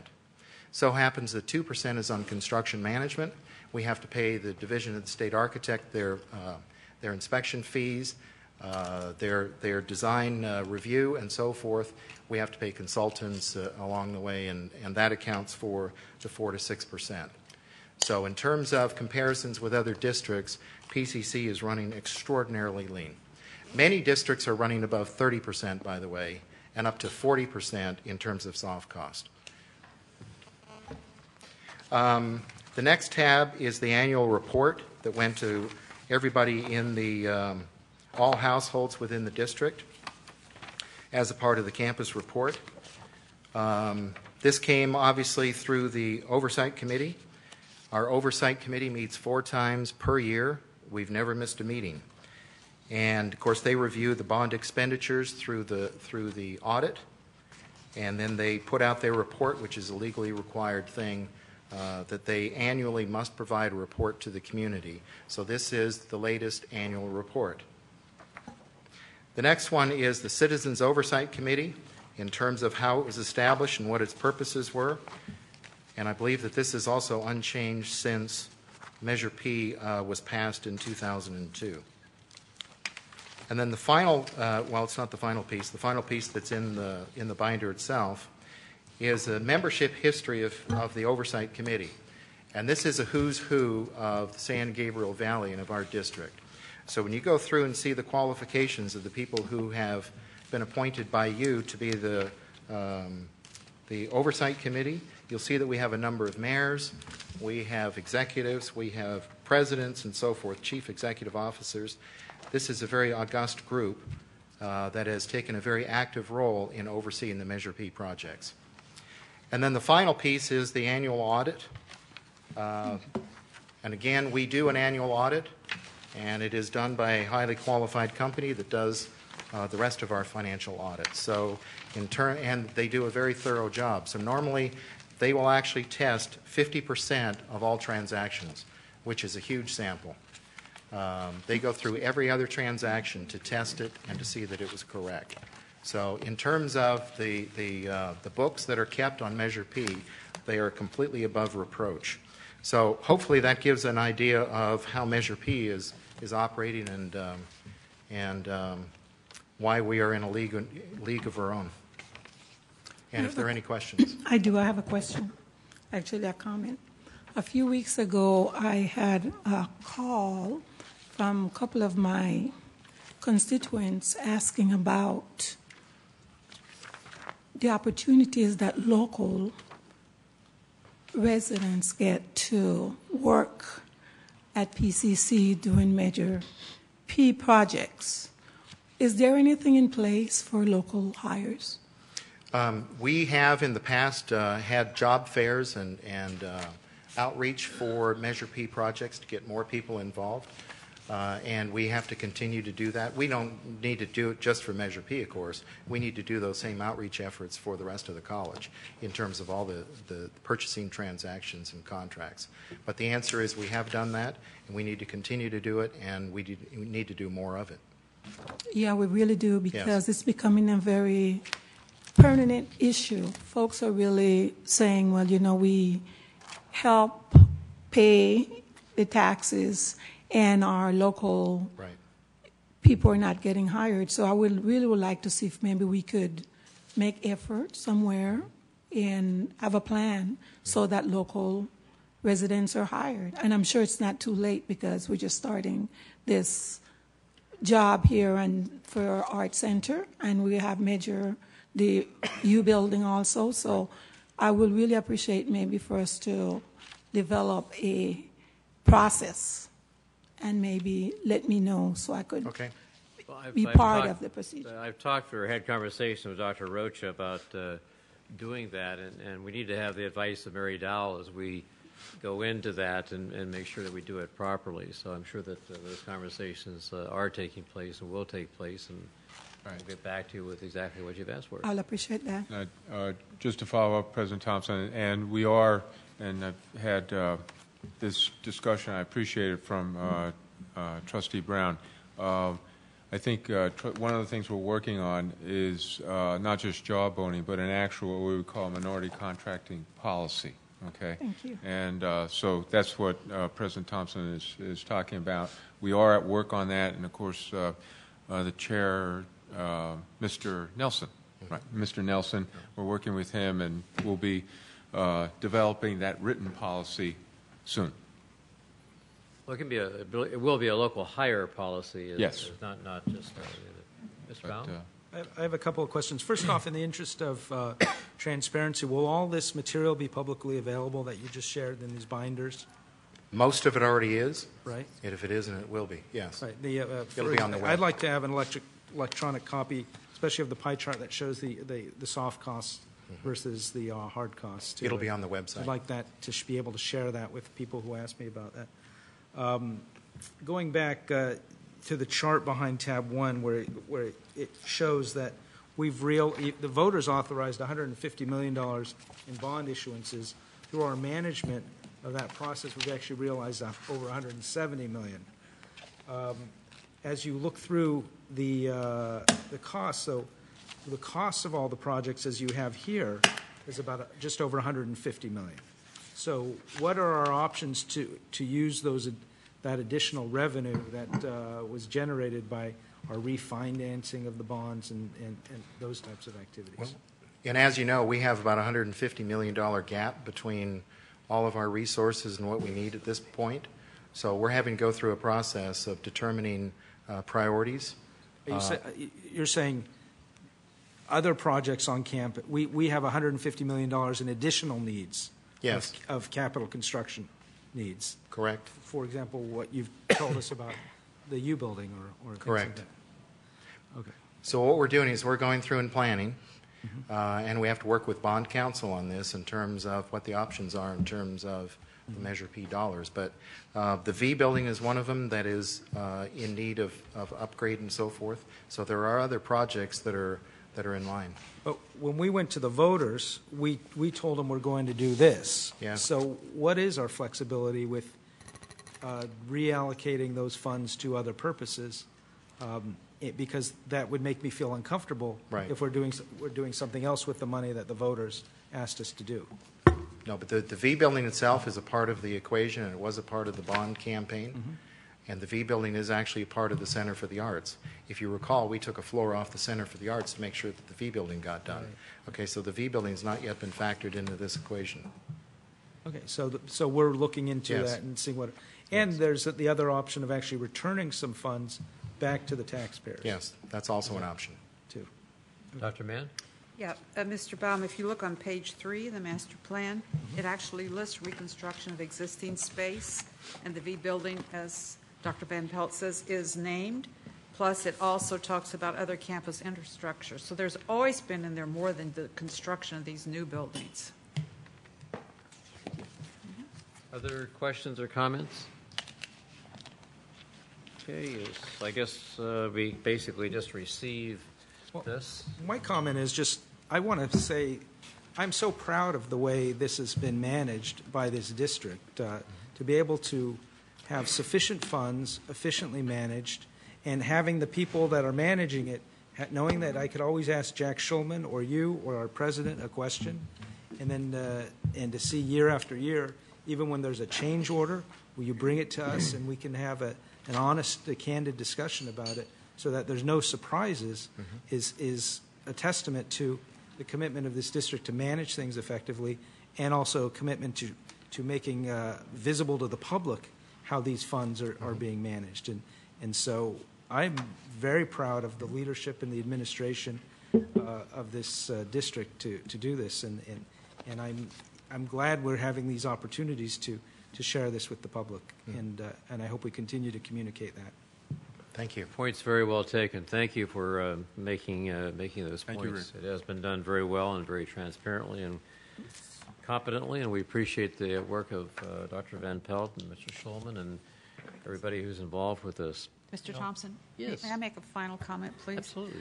I think we should, be aware that because of the series of articles in the Times on the challenges that the LA district has had, that we are under more scrutiny. And the only thing I want to say is I think that this is if you look at what we've done compared to what it says in the Times that district has done, which I don't know for sure, it's a very strong argument for local control, and really local control. I think one of the things you have in the LA district, you have 9 colleges, and you have a board that's very distant, whereas we have a single college, we have a board that has close contact with their community, And I think that's one of the reasons why we can do this. We can keep track of this, what's really a relatively small amount of money when you can compare it to the $5.6 billion that the LA district has. So I think that really strengthens our arguments, first of all, in the state for local control, letting the people in the districts have control, and secondly, for these smaller, large campuses in single districts. Points well made. Thank you. Let's move on then to item I on the agenda, ratification of tentative agreement with the PCC-FA. Discussion with possible action.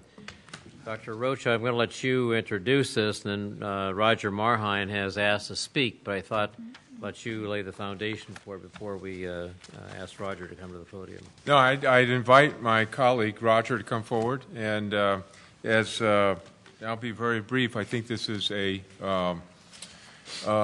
historic moment. I want to thank Roger and Suzanne and Preston and all the people of the PCC-FA negotiating team. We were at it for some months, and there were good negotiations. And what both Roger and I are happy to present for the trustees' review and approval tonight is an agreement. So with that, I say thanks to Roger again and introduce Professor Marhine. Welcome. Good evening, everyone. I'm Roger Marhine from the English Division. I'm the president of the Faculty Association, and I agree with Mark Rocha that I thought the negotiations were very rigorous at times, very comprehensive, but ultimately very fruitful. And really, I've been at this about 10 years as lead negotiator and holding other positions in the FA, but I really think this was the best round of negotiations in terms of progress in a number of areas.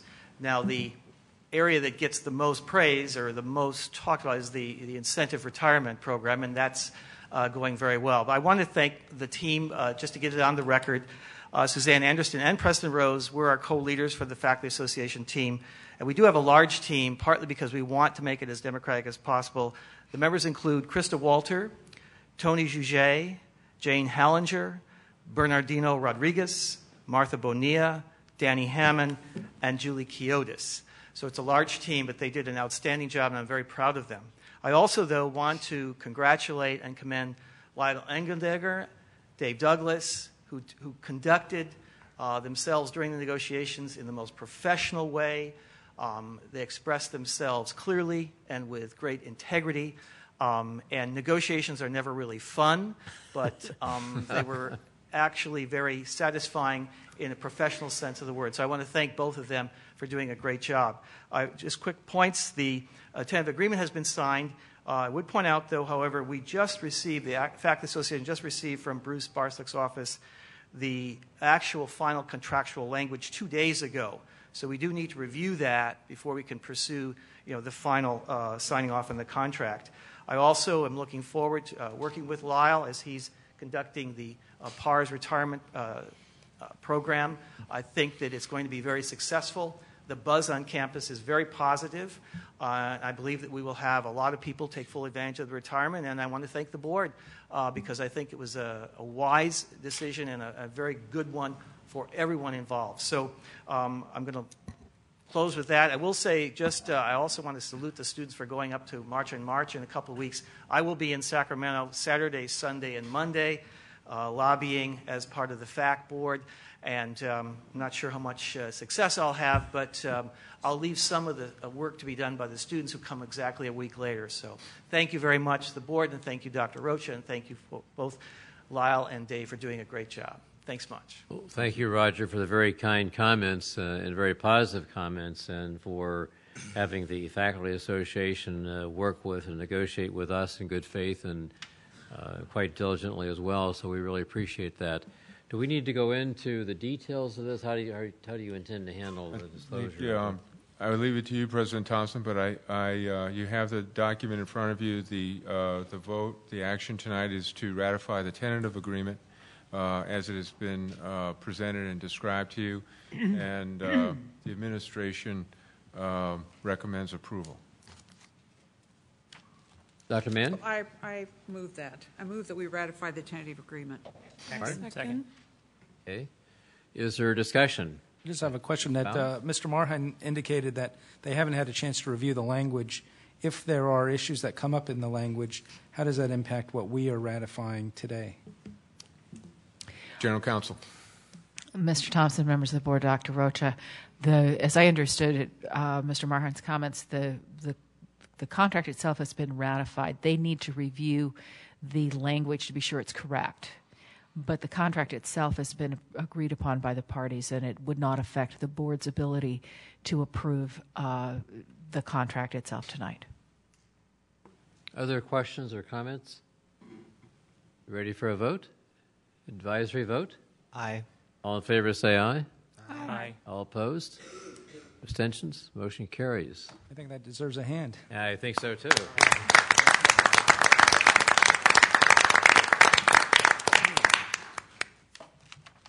We also want to add our words of thanks and appreciation to Dr. Douglas and Dean Engeldinger and all the people on the administration who worked so hard to cause this to come about. So we really appreciate your good work.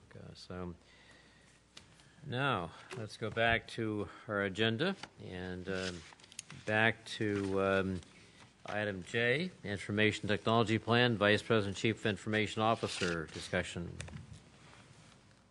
Yes, thanks, President Thompson. Again, I'll try and be brief, but this is a very important item. It isn't informative. There's no action before you tonight. And as some of the students have suggested tonight and many times during the last couple weeks, we have some work to do on the IT front.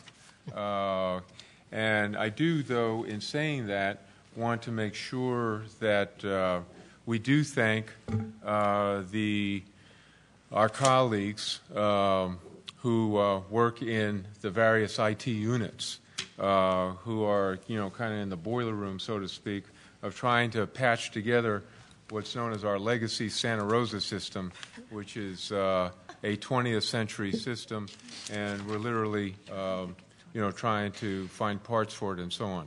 So what this is about, without any action, is just an informative to preview to the board. There's no formal presentation, just some information on the record of several actions that the administration is taking and several that we're proposing. First, we want to assure the board that we see the situation for what it is, and we're on it, and we're working on it. It is there are problems. There have been some successes with the current ad drop, and a lot of technicalities, but there's also been some problems. We're working on them on the existing system.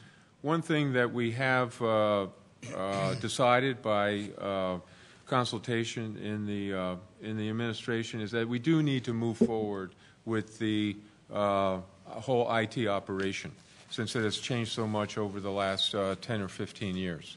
So we have basically actually five IT units, but we have MIS, we have academic computing, we have web services, which is literally a one-woman show, and we have online education, distance education. And I recall your attention this week that you received an excellent report from Leslie Tirapelli on the great progress she and her colleagues are making on the online education initiatives that were made possible by your support for the SASI. So that's 4 units. And then, of course, there's the existing media services.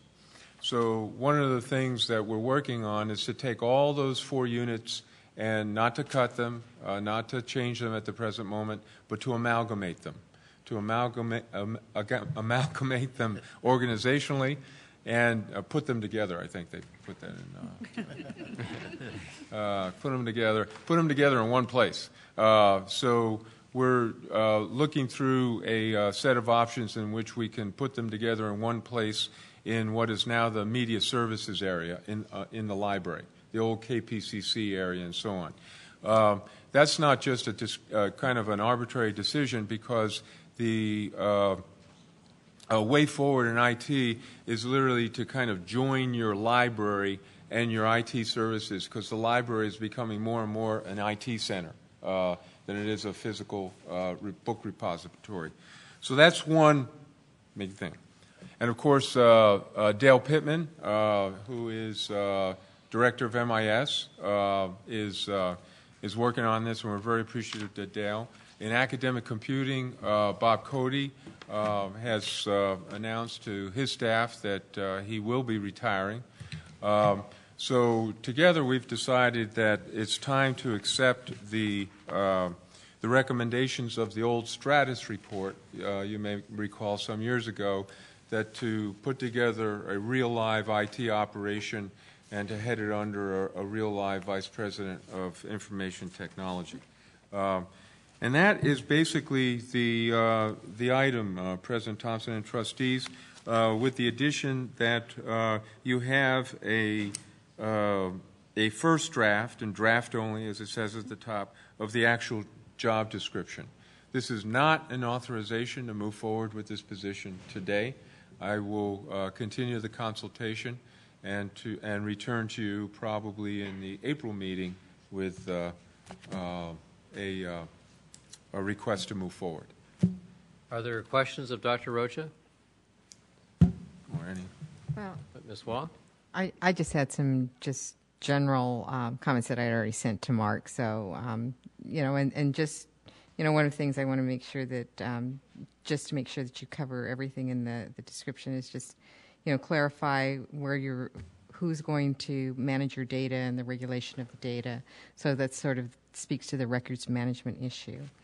And besides the whole IT and technology skill set, I think it's important that whoever you pick also involve all of the stakeholders. And it's often, technology is just the tool, but if it doesn't really serve the community, the end users, they're not all involved, and you're not going to get the right results. So those are just general comments. First of all, I thank Trustee Wah, who has very specific and long professional experience in this area, for her comments. She has given them to me. I'll point out, we have a College Council report, brief as it is, but we submitted this to College Council, and we haven't completed review or discussion of it. So we are, and this is not the final deadline. So if any of the trustees, any of the administration, any faculty, staff, or students have input, they will input to this. Your comments are especially helpful. We'll go through the College Council process, and you'll see a different version of this. So. Other questions or comments? Okay, this is for information only at this stage. Let's Bill, move. excuse me. I think there's a... Yes. Oh, I'm sorry, Ms. Hamm. I beg your Oh, no, pardon. that's okay. Thank you. I just had a quick question because I know that you mentioned that the IT staff will be moving, or the plan is that they'll be moving into the new media center. And I know that the Lancer Radio is now in that space, and they're doing very well with that space. Does the plan to move them, does that include them as well, or? No, Lancer Radio is staying where it is. Oh, okay. Yeah, Great. no, Thank we're, you. in fact, we hope to, expand them in time and connect them to the Center for the Arts. But no, Lancer better. Radio is not going in. Thank you for reminding me. Sure. Thank you very much. Let's move in, if we can, to the next item, which is redistricting discussion. Item K. Again, President Thompson, very brief. If you look at item K, this is just an informative from Scott Lay, which lays out the information about the redistricting process that comes from the 2010 census. And it's for your information, and I might ask General Counsel to just say a word or two about the possible implications and the timeline for this board's possible action. Thank you, Dr. Rocha. Once all of the data from the 2010 census has been received and analyzed, not only at the local level but by the County Committee on School District Organization, you will probably get recommendations from the county committee staff. This is a district, the Pasadena Area Community College District is already a district that elects its trustees by trustee area, as you all well know. and requires that the trustees live in the trustees areas, not just fictitiously represent arbitrarily assigned seats. So the likelihood that any analysis would produce a finding that any component of the community, any element of the community is not having a fair opportunity to elect representatives to your board, I think is very slim, because that's already been addressed in the way that you are elected. The issues of redistricting are going to be of more interest to districts that elect their trustees at large. And the information that you have received from the league, which I have reviewed, a number of my clients have shared it with me, and I found it to be a very well-written and thorough analysis of what both the federal law and the state law require school and community college districts to consider at this time. And particularly those districts that are elected at large. But once the census data has been received, what we will primarily need to look at is whether there, need to be any boundary area adjustments because of shifts in population. Are there any questions of Ms. Dowell or Dr. Rocha, Mr. Baum? Just for reference, when it was done 10 years ago, rather than use a third party to assess the lines and draw them, I think Dr. Wilcox led the effort on behalf of the district, and my hope is that we can continue to find an efficient and effective way to do that internally rather than having to go to the expense of finding a third party. But I'm sure we will be approached by third party folks who would like to do that. There are a lot of consultants that are offering their services. There's no question. No shortage of those. Yes. Other comments or questions? Okay, let's then move on to item L, Spring 2011 Enrollment Report. Yes, again, we'll go to Dean Colross. I asked Dean Colross to prepare a brief enrollment snapshot for you so that you had the stats and stories on the start of our spring semester. Dean Colross. Thank you, Dr. Rocha. As you can see, we are looking very good for this spring, but we are in the volatile period of drop bad because we've only been through our first week. These numbers will change. But if you look down, you'll see that we are offering 15 more sections this spring than we did last spring. Our head count is slightly down by 78, but we are still at 102% capacity. And I think the most interesting number, at least for me, was the one on persistence, where we've seen a little jump there from 65% last year to 70%. So our students are staying with us from fall to spring. So, and as you can also see, I like to do bar charts for the visual people. So I hope you enjoy this. On the back side, we did a little running of how full we are in each division. And Dr. Douglas over here is outpacing everyone at 107%. Congratulations. So he is very full. I don't know where he's putting those students, but he has them. And what I will do is next month I'll bring you another snapshot as we hit census and we've gone through all the add-drop processing so you know exactly where we are for this term. Thank you. Other questions? I just have a quick question. Sure. One of the student speakers said that there are 8,000 students who've been denied access to classes. How does that figure compare with what you've been able to determine? That actually is the number that came from the fall term, and I think Dr. Wilcox can better address that 8,000 number because that was something about applications and enrollments. What was the specific question? A student in public comment said that 8,000 students were not able to get any classes. What is the accuracy of that statement? It's actually a bigger number than that if you look at how many applications are submitted and the students are admitted to the college and then actually enroll. The number starts to approach double that. So you're saying there's 16,000 students who applied to PCC that do not enroll in any classes? Correct. Or are prevented from enrolling in any classes? They just don't enroll, whether they don't find a class, whether they change their mind, whether they moved. We don't know. We just know they applied, they were admitted to the college, we assigned them a registration time, but by census they've never shown up. But it could be that they also enrolled at another institution. That is true. So we really don't know. Very true. And with the statewide online application, they can click off and apply to a half dozen schools, all of the LA district schools, Glendale, us, Rio Hondo, Mount Sac, Citrus, and they may have applications going all there. Okay, what I just would like the admin to ask is that I'd like to get a real number as to how many students we're turning away, if we have a way to do that.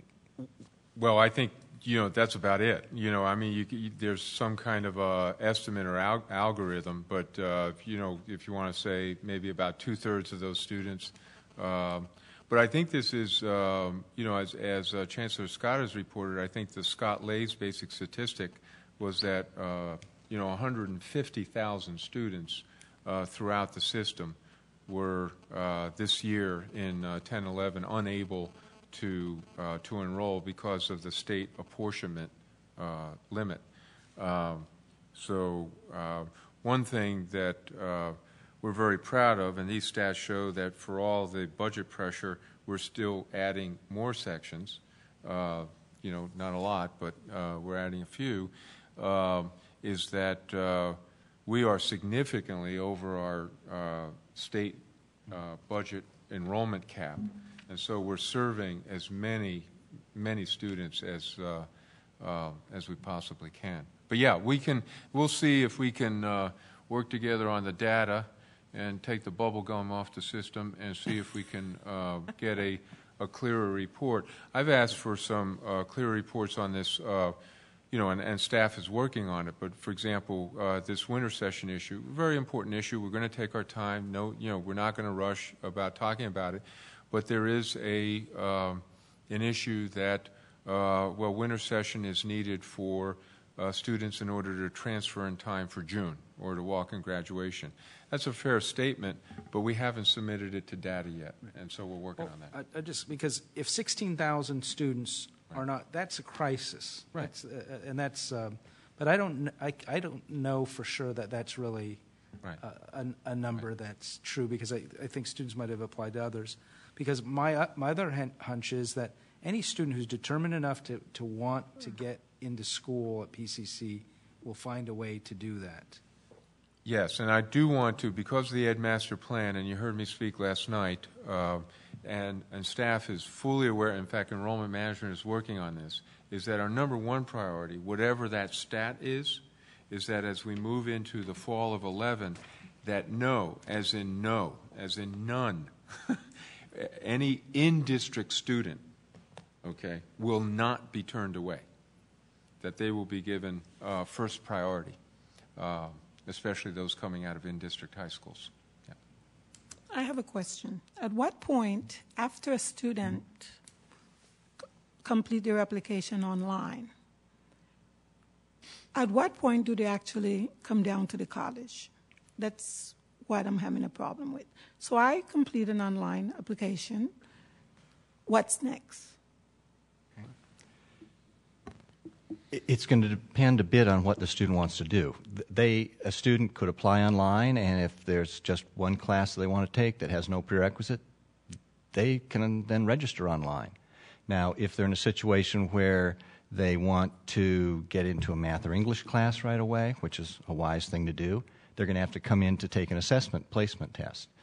And they then would probably want to see a counselor, see about setting up an educational plan. So in part, the steps for the students vary depending on what the student's educational goal is. And they start getting advisement. Once they apply, they get a whole series of material information about steps to take. If you want to transfer, do this. If you want to just take an auto shop class, look to enroll at a particular time. So it varies. So a student that wants to enroll full-time, complete their application, do they wait to be contacted? Do they call for an appointment to see a counselor so they could talk about financial aid? Or do they get a letter? What is the next process? They receive an email within 24 hours of submitting the application and being Oh, really? admitted. Okay. Oh, that's good to know. Ms. Wong? Does this report reflect the changes that you made, I think, in the registration and the ad drop process, or will there be another report that shows the effectiveness of the changes that you made? I mean, I heard the one student say that the changes you made were disastrous and didn't have a good effect, but I actually got reports back from some students in my area that said that they thought it was very effective. Yeah, the experience is anecdotal, and it also depends on what division, what courses, and so on. To answer your question, yes, we're going to bring back a report after census. Census is that final snapshot that we submit to the state for our apportionment funding.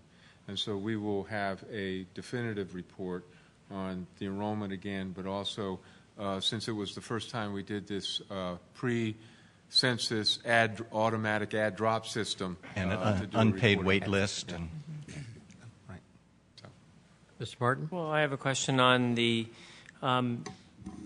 more than on who's been admitted that's showing up and not showing up. Is there a method to capture those who have attempted to get into a class who there wasn't a seat available for them? I'm sure the flip you can count. If you open a section and it doesn't fill, you know. But what I'm curious is, do you know when a class fills or you've hit the wait list max, how many students who actually tried to get into the class were denied an opportunity into that particular section? And it would seem to me that that would be a more accurate barometer of student intent, and in this case, our inability to fill their need, than if they happen to apply here and 20 other places and pick someplace else to go.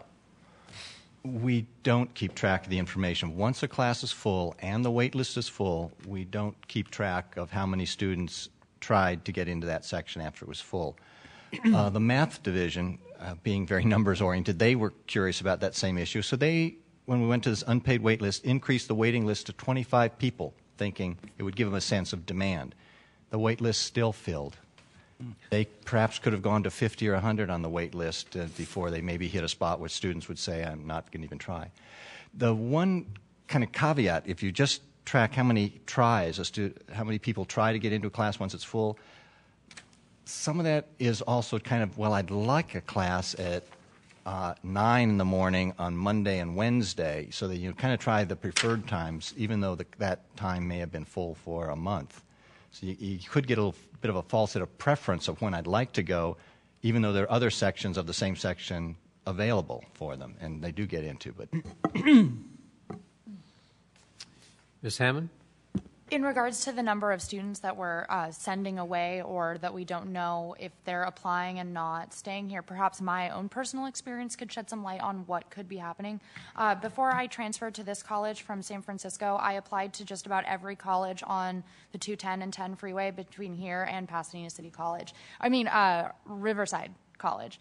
And so I was given the highest priority for registration here out of all of the other colleges, and so I chose Pasadena, among other reasons, but mainly that was one of the main reasons why. And so my question is, because perhaps there are students that are doing the same thing, is there any way to track those students that applied and then survey them or ask them or just shoot them an email and ask them what it is that they're planning on doing? Is that possible? Well, you tell you what they're doing. Yeah, it's possible. Things are possible. I think it's, again, almost the answer to all these questions, in some ways rests on moving as quickly as possible as we can to a new enterprise resource system. Okay, and all the answers, all the data you want, it's possible to capture this data automatically, electronically, digitally, and we don't currently have that data. We actually have to go into the system and write reports like this, which we could do, and that's why it's taking us a little while. Remember your list of questions? It's taking us a little while because we actually can't push the button. We actually have to send a human being in there to pull out a report. So, Dr. Fellow? Yeah, I think one of the things they're doing, they're going to private schools now, like Azusa Pacific University, where there is room. But I do want to say I was in meetings last week, and it's very grim. Especially, we don't know what's going to happen in June with the ballot measure, but we're going to see a number of students throughout the state being admitted with no classes to take. The budget is that bad. The state universities will stop all enrollments. 2012, there will be no students admitted for spring semester, and enrollments are going to be cut substantially at each of the universities, maybe 9,000 at most of them. And GPAs, students who want to transfer, 2.0 will get you nowhere in the state university system. They've raised last week at our university the GPA for in-region students, and it's even higher for those from PCC trying to get into these universities. I think San Diego now is at 3.7 for transfers. So it's a different ballgame, unfortunately. Mr. Miller? Just a quick follow-up on the wait list. We've heard anecdotally after a couple of rough days getting the new wait list system going that, in fact, most faculty are very happy with it. It's resolved some issues. But in a dean's meeting today, it was decided that we're going to have a focus group that will include deans and students and faculty and staff and our MIS people, and bring everybody together and talk through what happened, and use that as that postmortem as debrief to try to get to some of these issues and resolve it. Another thing that was mentioned, I heard from a couple people, is that apparently some students, being very smart, those finding a way in, they actually put themselves on all kinds of waiting lists just to make sure that they found a spot somewhere. So some of the wait list stuff the data may not be that accurate, because as they were shopping for opportunities, they plucked themselves on lots of. And then on that comment that Dr. Wilcox mentioned, Dean Main commented that given his waiting list, he could have added another 84 math sections. So there's obviously quite a demand. So a lot of work to do, but we're making progress on all these fronts. Dr. Mann? I did have a question on these numbers. One of the things that I hear is, whoever it is that's here can't get into English, but I notice English is the lowest in capacity, or at the lowest in capacity, 96%, as opposed to these others. Is there some explanation for that? If everyone's trying to get an English class, there must be some space left. Part of that has to do with, I think what you're hearing is about English composition. And English also has literature classes, and the literature classes don't fill like the English composition classes. That makes sense. That person had a hand up. Somebody else had a hand up over It's here. okay. Crystal answered my question, or made my comment. I'm sorry. Well, being the English division secretary, I can honestly tell you that there still are a lot of students that are trying to get into classes even this week. And I have tried to explain to the students that whether or not you have a low priority date, take whatever class you can, because the following semester your priority date will go up. If you're planning on transferring in 2 years, 2.5 years, you'll get that out of the way of the other classes that you need to take, and you'll get a higher priority date. But we still have a lot of students that did get add codes, but as of yet have not added the classes. So that's why it will show on our staff load that some classes still have openings. Thank you. Other comments or questions on this topic? A lot of work yet to be done, but people working on it and progress being made. So let's move to item M, the President's African American Advisory Group report. And here I would turn to my colleague, Vice President Jackie Jacobs. Thank you, President Rocha. And to you, the board, thanks for the meeting that you had in the study session at the Jackie Robinson Center, and especially to Trustee Brown for pushing that and getting people, the community, to participate. At the advisory committee meeting, President's advisory committee meeting, there was much discussion about the overall study session and the interest that it generated among the community people, so much so that they wanted to have more meetings in the community. And so what the advisory committee has decided, that instead of having our meetings on the third Thursday at 9 o'clock on campus, and a few community people come, that we will change the meeting to the third Thursday in the community and invite the community. So we will be doing that, and our next meeting will be March the 17th at the Jackie Robinson Center, and the community is invited, and if you are available, we would like for you to come, those of you who will, but we will continue that and see if we can get more. They want to know more about PCC, our pathways, where they're leading, our offerings, our relationship with PUSD, and then to share more of what they would like to see at PCC. There is that connection of they want to feel a part and connected, and they don't quite feel that way at this time. So they really want to get that going. So thank you very much. Well, thank you for your part in that, too. That was, I thought, a very, very successful meeting and well attended by the community. A lot of interest in the community as to the Pathways Project in particular, PCC in general. So it was very, very encouraging. Ms. Brown, did you have something you might like to add on that or ask her? No, thank you. Okay. Anything else on this topic then? All right, let's move on to item N, the financial aid report. Yes, I have the pleasure of introducing Dean Kim Miles, who we should give a big shout out to because she's on the front line of taking care of a lot of students' issues. You know, one of the things that we talked, Trustee Baum talked about the Pell Grants. You know, there's two issues. You know, one is obviously giving students sections. That's our budget issue. But the other is enabling students. You know, the one indicator, the biggest indicator of whether students going to go to school and stay in school and complete is financial aid. And so this Pell Grant business of then cutting the Pell Grants is absolutely unacceptable.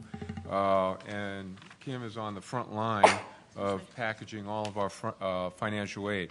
So there's a lot of things that go into this report, but we asked Dean Miles to come and give a brief financial aid report. Thank you. Thank you, Dr. Rocha, members of the board. It's a pleasure for me to come tonight to talk to you about the various financial aid programs at PCC and where we are as of this date. PCC is fortunate to have a variety of financial aid programs that we manage, and they come from various sources. They come from the federal government and the state. They are the Board of Governors fee waiver, the federal and state grants such as the Pell Grant, the Cal Grant programs, federal work study, and the federal student loan programs. I've given you a chart which demonstrates a breakdown of these programs that were awarded and dispersed in 2009-10, as well as the amounts awarded and paid to date for 2010 to 11. As you can see, the chart shows that the federal Pell Grant program and the Board of Governors grants are the largest of the two grant programs. In 2009-2010, we awarded over $23 million in federal Pell Grant. And to date, in 2010-11, we've just as of last week, we've dispersed up to $20 million in federal Pell Grants. That's and the first disbursement for the spring semester, we issued over 6,000 checks to totaling more than $6 million to students at PCC. So we are continuing to issue those funds through the end of the summer session. So there's going to be more to come before the year is over. There are also 15,000 students that received the fee waiver in 2009-2010. And just for the fall semester alone, 12,000 students, more than 12,000 students received the fee waiver. So students are taking advantage of our grant programs. And this chart will show you that most of the funding that we issue is need-based funding. Students are taking advantage of the grants, receiving those awards that they're eligible for, and that we are issuing them to them to help them pay for their college expenses. PCC also participates in the student loan program. And the student loan program allows students to receive funding to help pay for their education. This funding is borrowed money. Unlike the grants, which are free, the loan programs, the students have to pay back. In addition to issuing the loans, the schools are responsible for making sure the students know that they have to be repaid. And in doing so, what the government does is they determine how the students are paying the loan by assessing a cohort default rate. And every year, we receive a cohort default rate based on the number of students that went into repayment, the number of students that went into default, and the number of students that were in repayment for that year. So our cohort default rate determines the number of students that are really repaying their loans within 270 days of going into repayment. The default rate is not used to measure PCC's performance, and that's very important because this information is going to the media, and the media will use it to ask you, as members of the board, members of the community, what is PCC doing about its default rate? So it's very important to know that this is not an indication of our performance. And with that, we have developed strategies to make sure that we maintain a modest default rate. These strategies include online counseling, updating student demographic information, updating student status. What are you doing? Have you left yet? Are you separating from PCC? Have you graduated? Have you transferred? We make sure that we increase our borrower communication. So if you're delinquent on your loan 30, 60, 90 days, that we're contacting you by phone and by letter and by email now to ask you to get in touch with the lender so that your loan will not go in default. We also do require for loan processing that students are in good academic standing at the time that we certify their loans. So they have to have a 2.0, they cannot have excessive W's, and they have to make sure that they did not transfer in that academic record from another institution before they'll receive a loan at PCC. Over a 3-year period, this shows the current default rates currently on record with the Department of Education. The 2008 default rate was recently published at 9.9%. As you can see, at a slight decrease, and even during this tough economic time, we're still working on making sure that our students do not default on their student loans. In 2009, the Department of Education is going to change, they changed how that default rate is going to be assessed. It's no longer based on a 2-year average. It's going to be based on a 3-year average. So recently, the Department of Education sent out the tentative default rate announcement for PCC. And that 3-year cohort default rate that is now going out and being published to the media is 14.9%. And that's just the tentative. So it gives us 1 year by which we're going to work to make sure that we do not go out with a 14.9% default rate. But again, this is just to give you, the board members, an idea or a perspective on how to handle any inquiries that you may get about PCC's default rate and their students' ability to pay their loans. Lastly, I'd like to add that PCC is a low-volume school, and as you can see by this chart, 20 to 21 students averagely go into default every year. It only takes 1 or 2 students to spike our default rate up. So we really have to make sure that we're consistently working with our students to give them every opportunity to work with the lenders so that this information does not impact future students' ability to receive financial aid at PCC. Are there any questions? Why did the Department of Education change the formula to 3 years instead of 2? There were 2 reasons. One is because it would be easier for them instead of doing it every year or calculating it on a yearly basis, that they would give us the 3-year average. Oh, heaven forbid that government employees ought to be put to work. I mean, goodness gracious. And the other reason is for some institutions, they really wanted to see what the default rate was, because some institutions have some practices that were causing their default rates to be lower. And by implementing these new provisions, they will be able to see exactly how these institutions are handling their default rate. Dr. Fellow first. I just want to say thank you, Kim. And I'm always very proud when she speaks because I don't know if you all know this. She was my first student when I was a young professor. Yeah. So proud of her, like a proud father. I always say. You're still a young professor, aren't you? Oh, yeah. I can tell you things. I can tell them things about you and friend Marvin Lee. Let's just hold on that, please. Drove me crazy. Just, I'm sorry. No, go ahead. No, after you. I just want to know, what actions do we take when a student defaults or when they don't, where they take the money or they take the grant and they don't actually enroll? Or Well, when a student defaults on their loan, they're no longer eligible for federal student aid. Plus, once the student receives a loan and that loan is dispersed, it goes on their credit report. So the activity of the repayment history and all of that is now going to all of the credit bureaus so that the students now have credit history established at the point that they receive the first loan. At PCC, what we do is, unlike a lot of schools, they will only handle their loan students after they've separated, which means they've left. We work with their students on a semester-by-semester basis. It is a lot of work that's involved. It's not a large population, but if we don't stay on top of it, it really does cause some harm later on. So to keep it at that modest level, we have to continue to work with our students, find out where they've gone, if they're transitioning from one location to another. Those are the steps that we put into place so that not just our office is aware of where they are, the lenders know where they are as well. Mr. Baum?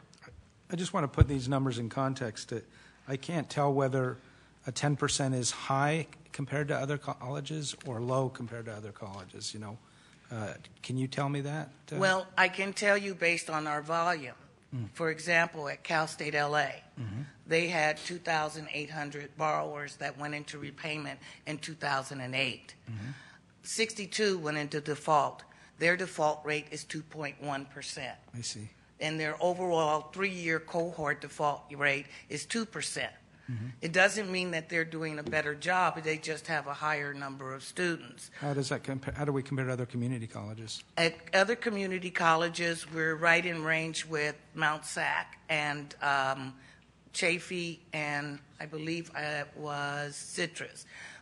Some of our colleges right now, because of these rates, because a lot of things happened in the past regarding default rates, a lot of colleges are deciding to pull out of the loan program. Region 10 in the San Diego area has completely pulled out of the student loan program because of their fear that these higher default rates will impact their ability to stay in the financial aid program. This has been an issue of vulnerability for the for-profit sector, too. Right.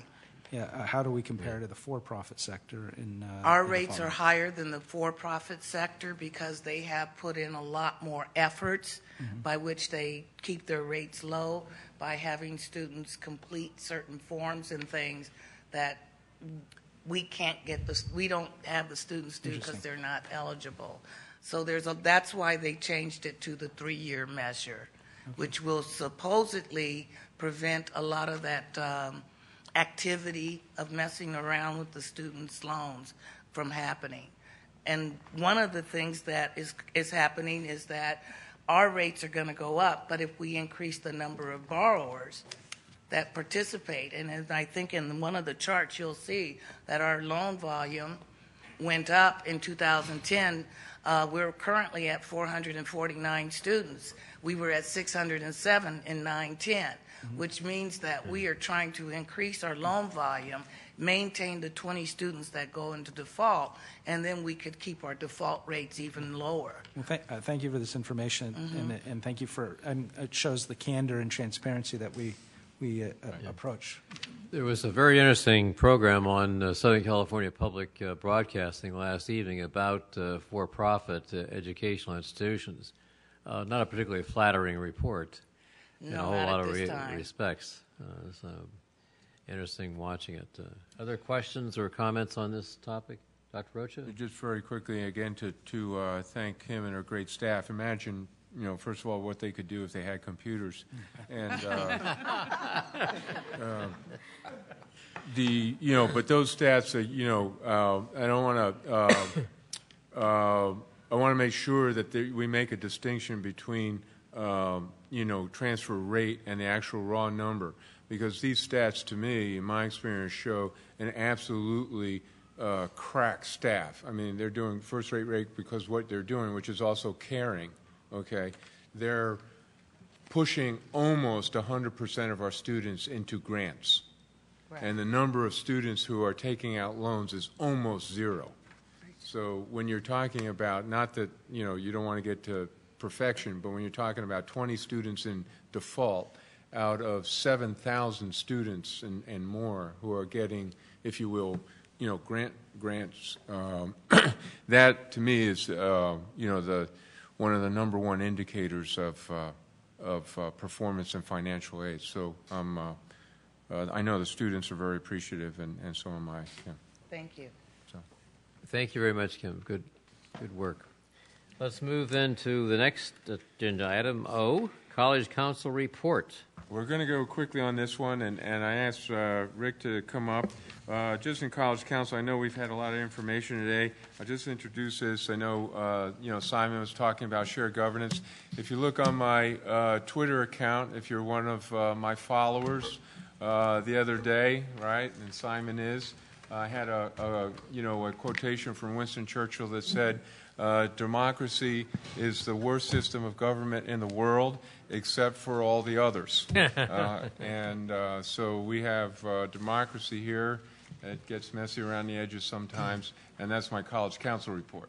But what I'm asking Rick to do is not technically a budget report, but a report of the Budget and Resource Allocation Committee, which reports to the College Council.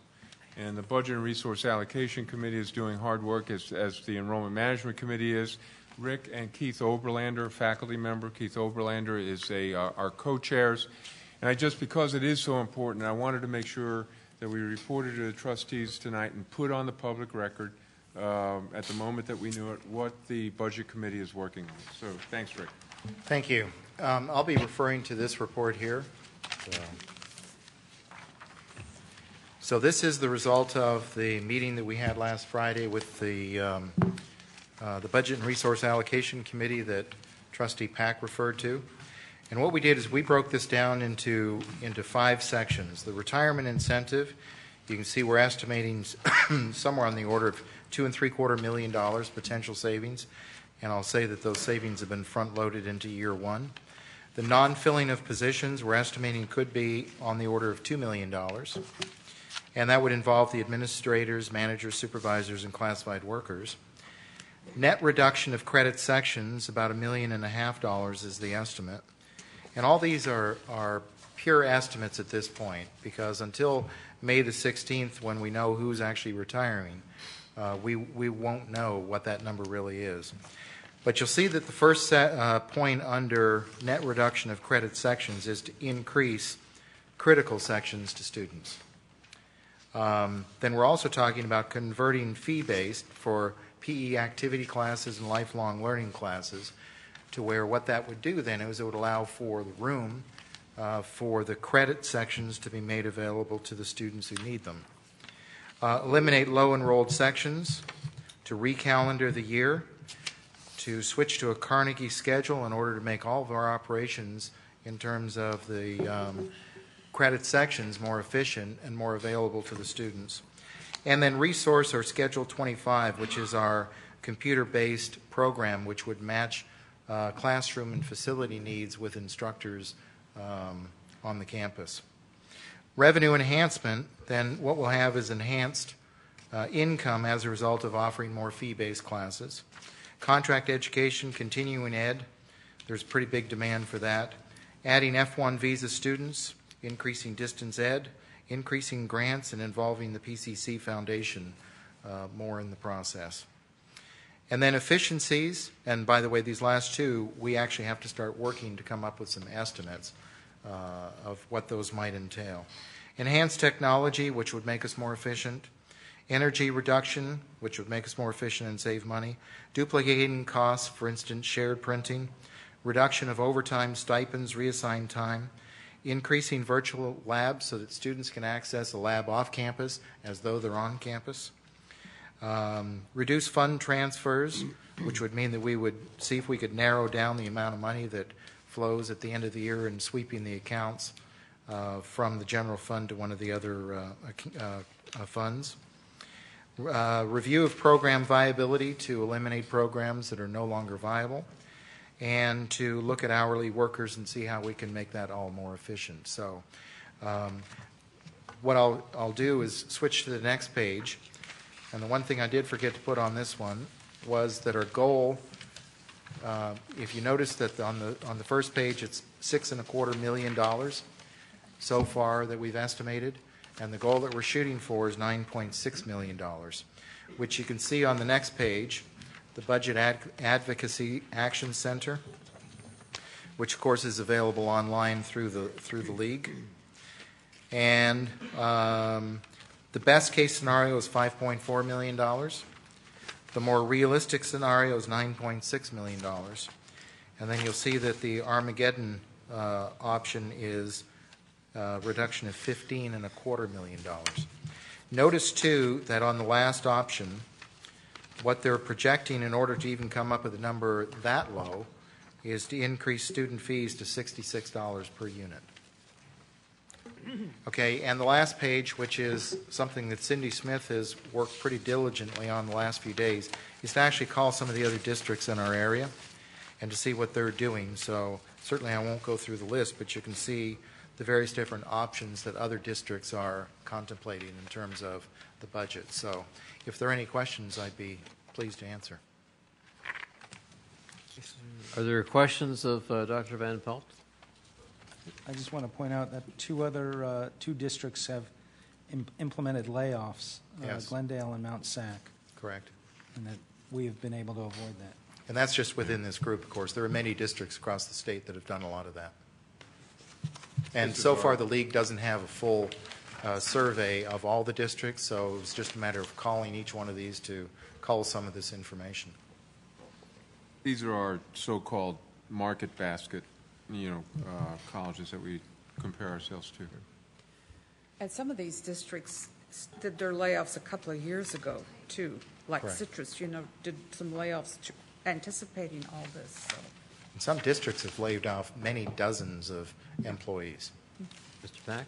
I'm fortunate enough to have had many of my questions regarding the budget answered already by Dr. Van Pelt in the budget meeting, though I realize she's not actually in the room. I just want to applaud Cindy Smith for going through the trouble of putting something like this together. I've done data gathering from other schools on behalf of associated students before, and it is a very tedious process much of the time. So I realize that this list is only a page, but the amount of trouble that she probably had to go through to get this information is likely immense. So thank you to Cindy and the Administrative Services Office for putting that together.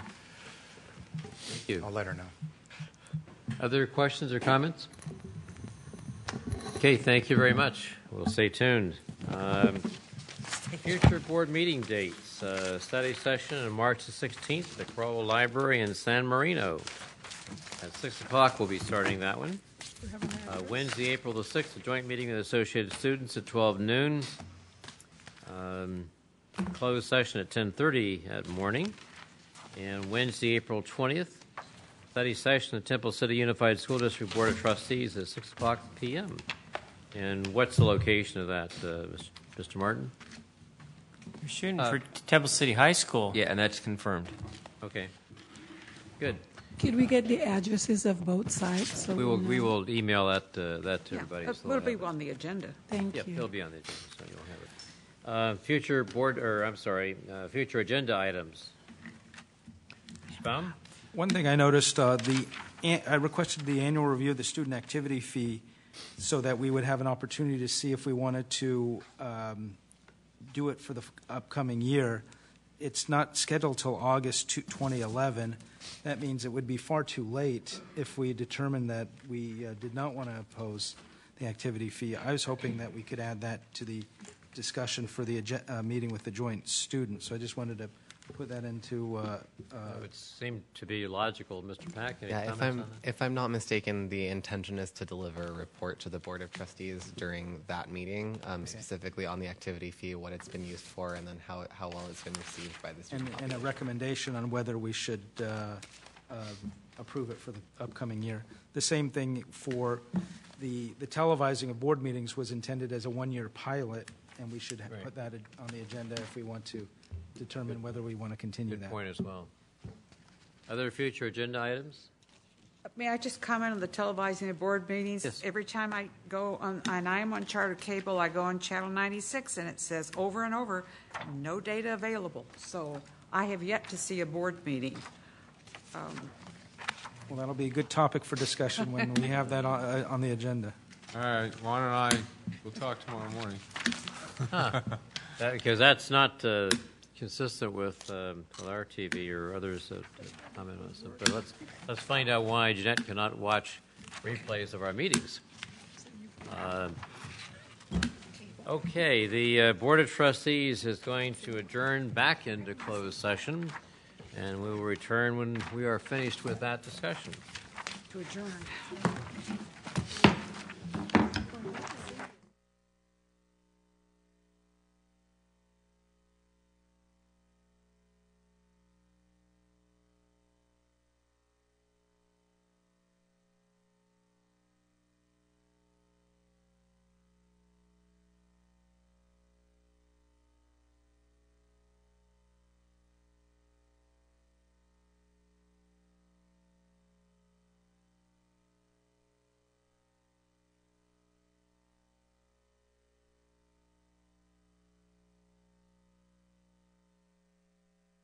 I'm going to tell my wife. They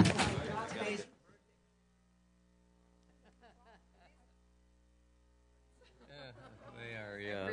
They're getting down to just the. God, if I keep eating, I'm going to blow up. Oh, I know. God, let's do it. Look at, I should be going with her. Still some here. Look at my acupuncturist. Yeah, but he's Okay, we got 1, 2, Yeah, 3, 4, 5, 6. Where are we missing? Oh, Nolan. Oh, okay. Okay, the Board of Trustees is back in open session, and there is no reportable action from our closed session. Unless somebody else has something they wish to say, we are adjourned.